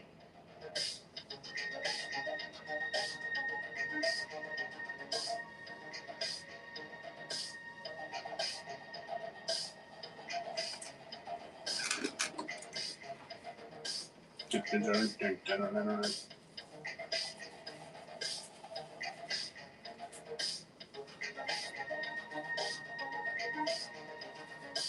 Mutant Ninja Turtles 3, released in 1993, is the third live-action feature film based on the Teenage Mutant Ninja Turtles created by Kevin Eastman and Peter Laird in 1984. It is simultaneously a step forward and a step backward for the franchise, which, if my math is correct, means it didn't go anywhere. Teenage Mutant Ninja Turtles are back in action, fighting crime from their abandoned subway tunnel home under the city streets. Yeah, I don't really get that. Sensei, the wizened old rat master Splinter, despite a growing sense of futility. Because Whatnot charges me to cancel orders, so I prefer not to do it that way. It'd be one of those things where like I'd rather just wait, and then someday you can get it when you have the cash over there. She's brought them gifts from the flea market to raise their spirits. For Leonardo, the leader, a book about Japanese swords. For Donatello, who does machines, of vintage radio. For Raphael, who is cool but rude, a fedora. For Michelangelo, the party dude, a literal lampshade. And for Splinter, who taught them to be ninja teens, a strange artifact that she thinks might be a Japanese antique egg timer. Meanwhile, back in 1603, Prince Kenshin, son of Lord Norinaga, has accidentally discovered an identical egg timer after trashing the offices of several royal priests. Lord Norinaga has developed an uneasy alliance with an Englishman named Walker to provide him with guns and gunpowder to win the war Norinaga is waging to expand his power throughout the region. Norinaga's efforts are being thwarted by a band of rebels from a nearby village led by a girl named Mitsu, who happens to be in a relationship with Prince Kenshin. Yeah, I don't know. We just wait till next time. Like I said, I don't really want to get charged for the cancellation if I can help it. Causing the people holding them to switch places in time. Prince Kenshin is brought to the future while April O'Neil is sent to the past. The four turtles immediately reactivate the time scepters to follow April back in time to 17th century Japan, exchanging places with four members of Lord Norinaga's honor. No big deal, dude. Like I said, we can move on. No worries. Long enough to save April and return to the present because they only have 6 Oh, you like the hours bonuses? to Awesome, get man. back You know I love to hear that. in time forever. Teenage Mutant Ninja Turtles 3 is a direct sequel to Teenage Mutant Ninja Turtles 2, The Secret of the Ooze, released 2 years earlier in 1991. Both films building off the mythology established by the first film, Teenage Mutant Ninja Turtles, released in 1990, movies that we have previously covered on this channel. And of course, building on the ridiculously popular franchise that we have also covered that reached into every possible medium of entertainment in existence at the time. The first comics were published in 1984, and by 1988, they already had an animated series on TV and a full line of action figures on toy shelves. 2 years after that, the Turtles were featured in their first live-action movie, presenting exciting new storytelling challenges, new groundbreaking visual. All right, yeah, let me know if you change your mind. Ticket sales, proving that the Turtles could dominate movie theaters the same way they had already dominated comics, toys, cartoons, and video games. Franchises like the Ninja Turtles, directed at kids aged 3 to 10 years old, tend to have a short shelf life. 2 years to a 6-year-old is an eternity. For the Turtles cartoon to have already lasted 3 seasons and still be strong enough to make a successful leap to live-action movies in 1990 is an aberration. There are hundreds of other cartoons that never made it past a single season. We have covered many of them here on this channel. The production studio for the first 2 films, right? TGC does special slabs for Turtle style. That's funny. A very small window to produce more movies after the success of the first film. It would be fair to say that perhaps they should have taken just a little more time to make Teenage Mutant Ninja Turtles 2 The Secret of the Ooze. Despite an increased budget, several sacrifices were made along the way, choosing instead to rush it out to theaters in less than a calendar year from the opening of the first film. Longtime fans, new fans, and just regular people with eyeballs were quick to pick up on the fact that the Turtles were no longer allowed to use their weapons, and that the entire film turned into a music video showcase for Vanilla Ice, capped off with basically the same ending as the first movie, where Shredder was presumed dead. Kevin Eastman and Peter Laird weren't happy with The Secret of the Ooze and had higher hopes for a third film, as well as an ambitious plan to bring all 3 tiers of the Ninja Turtles media franchise together. They intended to sync the comics, the cartoons, and the movies with a Turtles story that told different pieces of an epic time-traveling adventure. It would kick off in the comics in April and May of 1992 with a 2-part story, Masks, written and illustrated by Michael Dooney. Masks follows the Turtles as Renette, the Time Mistress, uses the Time Scepter to project them all back in time to feudal Japan in the year 1373. She needs their help to find the origin of a mystical threat that has begun to bleed into modern time. In the past, they battle against the giant lizard samurai and his evil wizard. Yeah, dude. Pretty cool, though, right? And just so you know, Kodiak, I got that graded myself. To a new ninja clan that calls themselves the Foot. The cartoon series featured an episode in October of 1993 called The Legend of Koji, which finds the Turtles traveling back in time through the use of a time travel device created by Shredder. What? $200? The turtles meet Shredder's ancestor Oroku Sancho and Splinter's ancestor Hamato Koji. Teenage Mutant Ninja I don't think so. Turtles, the third part of the media trilogy, going into production with a reduced budget around $20 million. Back of the slab? Reduced participation from Golden Harvest based on reduced expectations. For the first film made over $200 million against a budget of roughly $13 million, Secret of the Ooze only made $79 million on a budget of around $25 million. It was assumed a third film was going to perform even worse still. Because surely the kids had grown up and moved on to other things. That must be why Secret of the Ooze had underperformed. Not because of the quality and compromises, the quick turnaround, not because of ninja rap. The reduced budget for Part 3 meant that they could no longer afford Jim Henson's Creature Shop. It meant the team responsible for the costumes that brought the Turtles and Splinter and Toka and Razar to life in the first two films was going to be absent from the third. Instead, All Effects Company would attempt to deliver the same quality viewers were accustomed to at wholesale prices. They were the effects company behind the Energizer Bunny and Johnny Five from Short Circuit. Oh, weird. No, I didn't sign it. Alien Nation. Weird. The suits did look and function differently. Some have said that they look worse. Others have said they look terrible. I submit that in this genre of adult-sized hybrid karate creatures for 3 to 10-year-olds, really, what's the difference?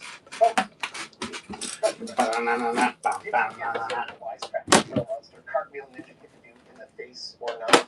You asked.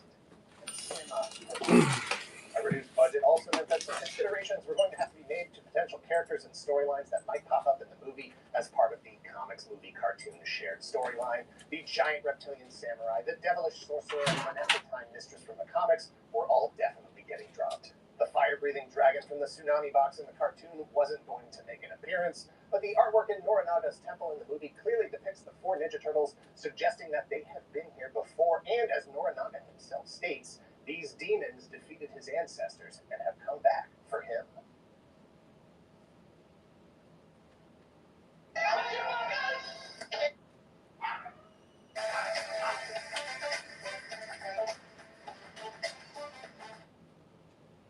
Hey, it's me, your dry skin. I demand CeraVe Facial Moisturizing Lotion for 24-hour hydration, SPF 50 protection, and no white cast. CeraVe. For a stronger skin barrier from day one, combine with CeraVe cleanser.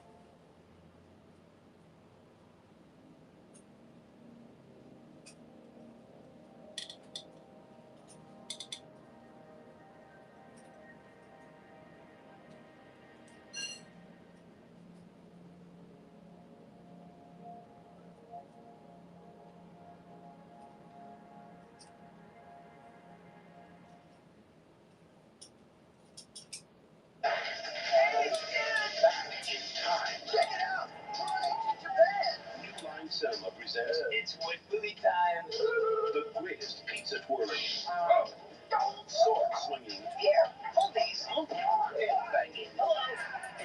Turtles in history. No way! Teenage Mutant Ninja Turtles 3. You were expecting maybe the Addams Family? Rated PG. Starts Friday, March 19th. The rolling hills of Astoria, Oregon would have to substitute for 17th century Japan as shooting overseas would have been too costly. A Hollywood-friendly city with access to shoreline, mountains, forests, and urban environments, it was the perfect location for films like 1979's The Black Stallion, 1985's The Goonies, 1986's Short Circuit, and 1990's Kindergarten Cop. Teenage Mutant Ninja Turtles 3 was written and directed by Stuart Gillard. He was a Hollywood veteran, having written for TV shows like Captain and Tennille, Sonny and Cher, Donnie and Marie, and Morgan and Mindy. He had directed TV shows like My Secret Identity, The New Adventures of the Black Stallion, and Max Blake. Returning cast members included Paige Turco, who took over as April O'Neil in Secret of the Ooze. Elias Koteas, who was conspicuously absent from the second film, was back in dual roles as Casey Jones in the present and Double Agent Wit in the past. Brian Tochi and Robbie Risk were back as the voices of Leonardo and Michelangelo, respectively.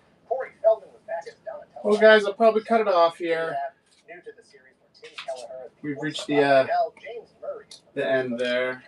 Unless there's anything anyone wants me to run. On March 19th, 1993, We ran some crazy sales today. with practically no competition for the demographic. If there's anything you want me to run on sale, let me know. 25 to 50% off. Turtles earned over. Otherwise, we'll be back on Saturday for our regular Saturday morning show. Can't wait to see ya. Over 54 million total. The second highest budget of the 3 films, the lowest box office receipts. Was it a franchise that had refused to grow up with the 3 to 10-year-olds who flocked? I'm so glad you got that package, Kodiak, and I'm glad you like it too. Compromises or just plain turtle fatigue? Reviews were dismissive if they gave it any attention at all. Hal Hinson of the Washington Post noted, quote, "If the first sequel was a photocopy of the original, this second sequel is a tracing of a photocopy. It's the same business, twice removed and twice diminished." Marjorie Baumgartner in the Austin Chronicle said, quote, "These Teenage Mutant Ninja epics are not really mind-numbing so much as Me mindless. too, dude. And it's unlikely that any Me chapter too. of the series will ever And a rise day above early. solid Wow. originality of concept." What a treat. Teenage Mutant Ninja Turtles 3 was released on VHS and Laserdisc in 1993. Like the two previous films, it ran into some censorship in the UK as the turtle weapons and the word ninja are offensive to the Queen. Their version cuts out a few shots to make sure English kids never find out what nunchucks are. Those changes are restored for the DVD release and every release since. There have been 2 additional Blu-ray box sets released along with the 2 previous films. As of this video, you can stream it on Amazon Prime, Tubi, and HBO Max. Day to day. The official soundtrack for Ninja Turtles 3 is a disappointing mixed bag of 1980s hits mixed with a Technotronic song that sounds exactly like the other Technotronic song, and a re-release of the original song Turtle Power by Partners in Crime from the first movie soundtrack, a song which does not appear anywhere in the third film. But if we could be serious for just a moment, this soundtrack saved my life. Haunted it for years by a tune I could not place, a primal call ringing in my ears since the mid-80s, a melody I had only heard in a Listerine commercial the year before. I couldn't place it, so decades before the invention of music identification app Shazam, I had no choice but to sit by the stereo night after night, all night, with a cassette tape queued up, ready to record, obsessively flipping from radio station to radio station, hoping someone would play that song. That cassette tape has 27 5-second clips of Duran Duran's We just ran that. We only done this for 200, but we just ran that bad girl for 125. 13 hit from 1985, Tarzan Boy, was included on the soundtrack for Teenage Mutant Ninja Turtles 3 8 years later in 1993, and I do not care. I only know what the relief felt like when I finally purchased the casino. By 1993, there was already licensed Ninja Turtle merchandise everywhere licensed merchandise could be placed. From what we could find, very little was actually produced specifically for the third film beyond items like backpacks, puzzles, keychains, posters, and pins. There were toys, of course. After skipping movie-inspired toys for the first film, Playdates released figures for Secret of the Ooze and Ninja Turtles 3. 10 figures total in 1993, covering all 4 turtles: Splinter, April, Walker, Kenshin, Mitsu, and Warlord. They were complemented by 4 giant movie-star turtles with designs inspired by the turtle suits from the movies, and 2 additional giant movie samurai figures, Raphael and Leonardo, samurai war horses with a castle guard and a rebel soldier. A turtle. But we'll probably be wrapping up, guys. If you have any offers in mind or anything you want to do, just let me know. I'm happy to help. Shogun series of figures that chrome the samurai armor of the turtles and mold in characters from the comics and cartoons like Shogun Shredder and Shogun Shoit. Shoat? Topps produced the card set. Dell released the novelization. Archie Comics published the official comic book adaptation. A Japanese comic published in 1994 called Mutant Turtles 3 is loosely based on the movie. More recently, you could have been the owner of one of these screen-used suits. The Leonardo, Raphael, and Donatello suits have all come up for auction in the last few decades. Hopefully they are together again in the hands of one wealthy collector. Like the reviews of the film itself, time has not been kind to the suits. On the bright side, NECA was likely inspired by the rotting Leonardo head when they designed the 2022 Mummy Michelangelo figure. As of this video, NECA has released modern action figures of characters from the first 2 Ninja Turtles films and the Coming Out of Their Shells live-action concert tour, but have yet to announce figures from Ninja Turtles 3. Surely it will be on the schedule of announcements after ALF ships later this year. There has been some confusion over... All right, guys. Let's see a weekend raid. Go to lookingfortmnt.com. 350. The offer you said was for 350. I thought I said I do 225 on the RAF. If you wanted. But you're talking about the bundle.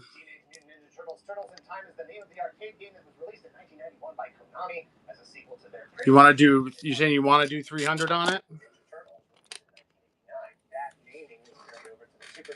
No, absolute. Sorry. The third home gaming sequel, Teenage Mutant Ninja Turtles 4: Turtles in Time. All of that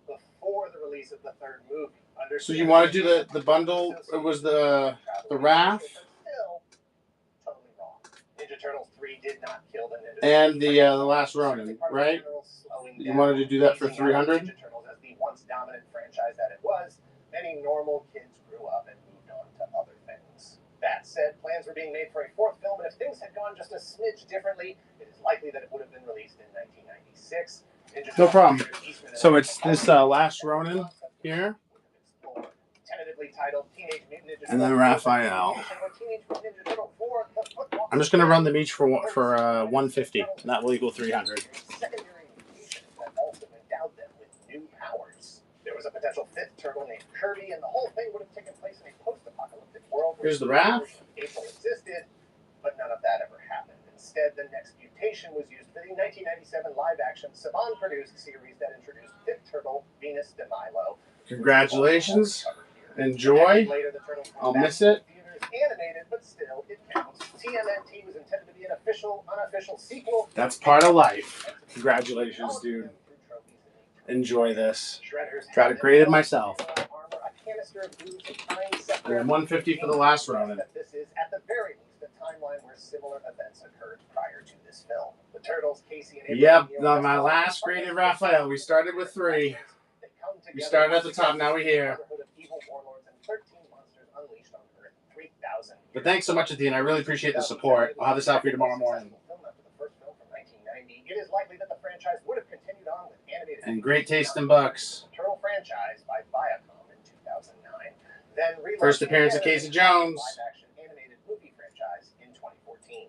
Oop, did I not run that? Instead of Teenage Mutant Ninja Turtles 3, quote, what we tried to Oh, it says there's an error processing the sale real quick. You might want to check your bank again. Level of news notes what they could and couldn't do. He continued, we wanted something that would be good for all ages again. I call movie 1 the best, movie 2 the worst, and movie 3 halfway in between. What more should you ask of a third Teenage Mutant Ninja Turtles movie, of any third chapter in a movie franchise? Delivering a film that is quality-wise halfway between the first and second chapters is actually a very high bar to clear. To date, this is the best. It's usually they just think it's fraud, and then you have to just undo the fraud there. Long enough to make it to a third chapter. That achievement speaks for itself, for where the popularity of the franchise was in 1993. Not the end, but rather a moment in time to build a future on. When you've reached the absolute height of popularity, the only way to go is down. And desperate times call for desperate measures. To stay relevant, you may have to add a kid to your cast, kill off a major character, or blow it all up and say it was just a dream. Worse still, you may have to jump the shark. Hi, I'm Dan Larson, and this is the history of Ninja Turtles, the next mutation.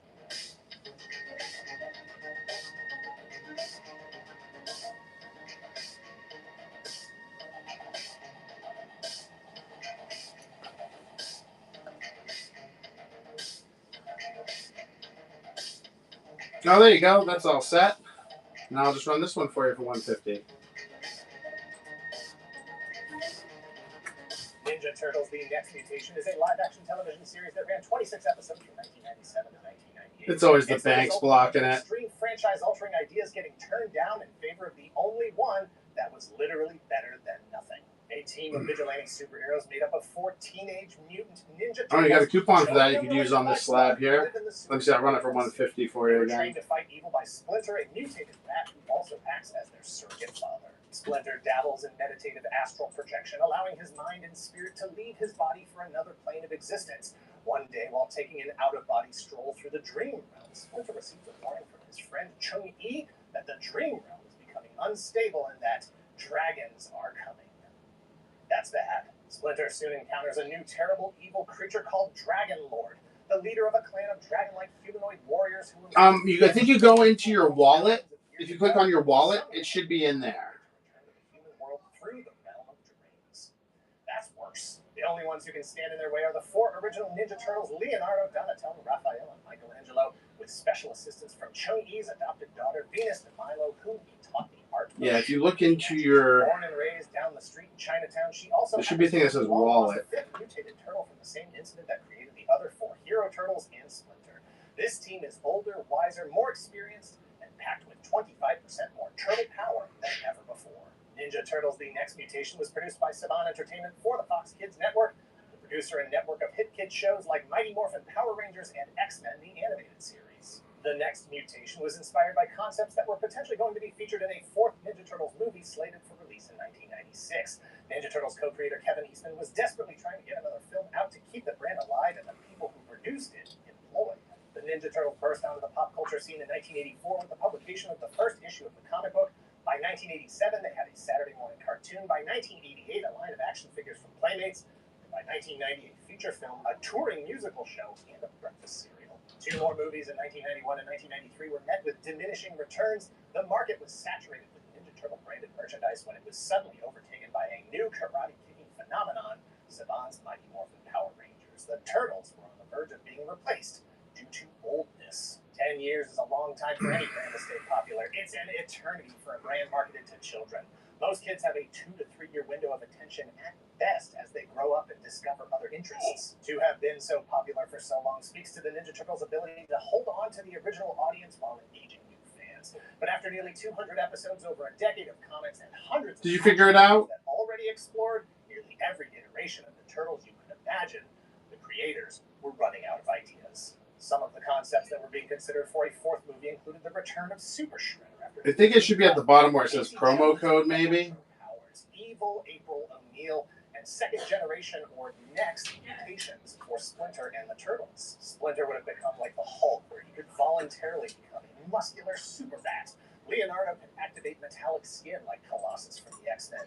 Michelangelo could create a human-like appearance around himself. Raphael would have been able to transform into Raptor Raph, a dinosaur-inspired hybrid of himself, and Donatello would have had telekinetic and telepathic powers. As drastic as all that seems, as much as it borrows from other popular franchises of the day like X-Men and Jurassic Park, it was the addition of a fifth turtle named Kirby that would have changed the dynamic of the team the most. But it was that change that would ultimately survive, as the film was never greenlit for production. After plans for the movie died, Saban Entertainment and Fox Kids approached Ninja Turtle creators Kevin Eastman and Peter Laird to see if they could salvage any of it for television. Did they have any ideas that could still work for a series? Well, at least one idea. Eastman and Laird proposed the idea of adding a fifth turtle to the team. Saban liked it, but said they would only do it if it was a female turtle. 4 guys and a girl, a formula that, in their experience, had been very successful. Eastman was on board. Laird was a team player. Despite his reservations, the cartoon had run its course, and they were facing the prospect of the Turtles no longer being in theaters or on television. A certain death sentence for a kids' brand, not to mention the degree to which their own company, Mirage Studios, would have to cut back financially. Ninja Turtles: The Next Mutation kept the working title of the film, and according to promotional materials, would act as a continuation of the animated series. However, in execution, it was more of a continuation of the movies, if for no other reason than it was live action. The Turtles' abandoned train station home set was relocated and used as a primary location in the series. The Turtles' costumes were slightly redesigned, their weapons modified. Instead of 2 swords, Leonardo had 1. Donatello's bow staff is now metal, and thanks to the intention to air the show in places where nunchucks are against the law, Michelangelo was given tonfas. Shredder is back as regular Shredder instead of Super Shredder, commanding the Foot Clan, but Casey Jones and April O'Neil... Oops, I ran that for 200. Raphael has a motorcycle, and the team has a turtle Humvee as a nod to the battle wagon from previous versions of the mythology. Most importantly, the Turtles are now 18 years old, legally adults, capable of voting and being held responsible for their own decisions. And, as clearly stated... So I'll run it one more time for 150 for you. If you don't want it for that or whatever, that's fine too. After that, we'll probably wrap it up. So let me know if there's anything you guys want me to run. I'll run this for a minute, and then, I did it for 200 again. Now, I guess I'll run it for another minute after this for 150. And then once I do that, we'll wrap it up. So it gives you guys some time. Check the auction tab. All the turtle stuff we've got is in there today. If you go to lookingfortmnt.com, just the way my name is spelled, but with a .com at the end of it, you can check out our community, join our community. We're always hanging out, talking turtles, showing off our collections, all sorts of stuff in the community channels we have. We do giveaways every week in Discord. They're free. You don't have to do anything or make any purchase to enter. You just click an emoji and it enters you in, and then it does a random drawing every week. So we do a lot of cool stuff there. The Turtles' origin story was not changed, but merely given an additional previously unknown angle. Instead of 4 turtles and a rat being affected by the canister of mutagen, it was now 5 turtles and a rat. the fifth turtle was accidentally separated from the group and found in Chinatown, where it was raised by Shinobi Master Chung-Yi. She was renamed by the turtles during one of their first encounters with her. She had just defeated some. All right, I'll run this for 150, and then we'll call it good. Most nicknames in our world. Thanks for hanging out, guys. Appreciate you. Everyone who shopped with me, thanks for supporting the show. It means a lot. Liked it or not, Chung-Yi had named her Mei Pei Chi and trained her in Kung Fu and the mystical art of Shinobi magic. Yes, Shinobi basically means ninja, and yes, it's a Japanese, not Chinese word. But don't get hung up on details like that if you're going to allow for talking turtle people who live in the sewer and eat pizza. Maybe Splinter and Chung-Yi had conversations about it over the years because they were friends and knew what each other was doing. It's really, really not important. What is important is that the Teenage Mutant Ninja Turtles were entering a new era of storytelling, positioned to compete with other live-action superhero ninja franchises instead of lapsing into obscurity. Further emphasized by their crossover with the actual Power Rangers, a dream crossover for some. For others, the acknowledgement of what the Turtles had become as a brand. They were part of the same media and marketing approach as brands like Power Rangers, Big Bad Beetleborgs, Masked Rider, and Superhuman Samurai Cyber Squad, on the same network as X-Men the Animated Series. Playmates was on board with the new direction, releasing a full. All right, guys, thanks for hanging out. With the 4 original Turtles, Splinter, Venus, Shredder. If you do end up wanting that stuff, let me know later on. And it looks like the Discord definitely won the poll today. So join our Discord. If you go to lookingfortmnt.com, just the way my name is spelled, you'll find links to our Discord and all our community channels there. All right, let's see what we got. Rain. Second wave of figures recoloring the 5 turtles and Meh. on camo armor or turtle flage. New figures for Big Game Hunter and Turtle Nemesis, Bone Steel, Vampire Man, Me, and Tough Guy Talking Gorilla Silver. The 4 core turtles and Dragon Lord return in deluxe turtle flage sets, and the whole thing is capped off by 2 of the most. Let's do this guy. Take care, guys.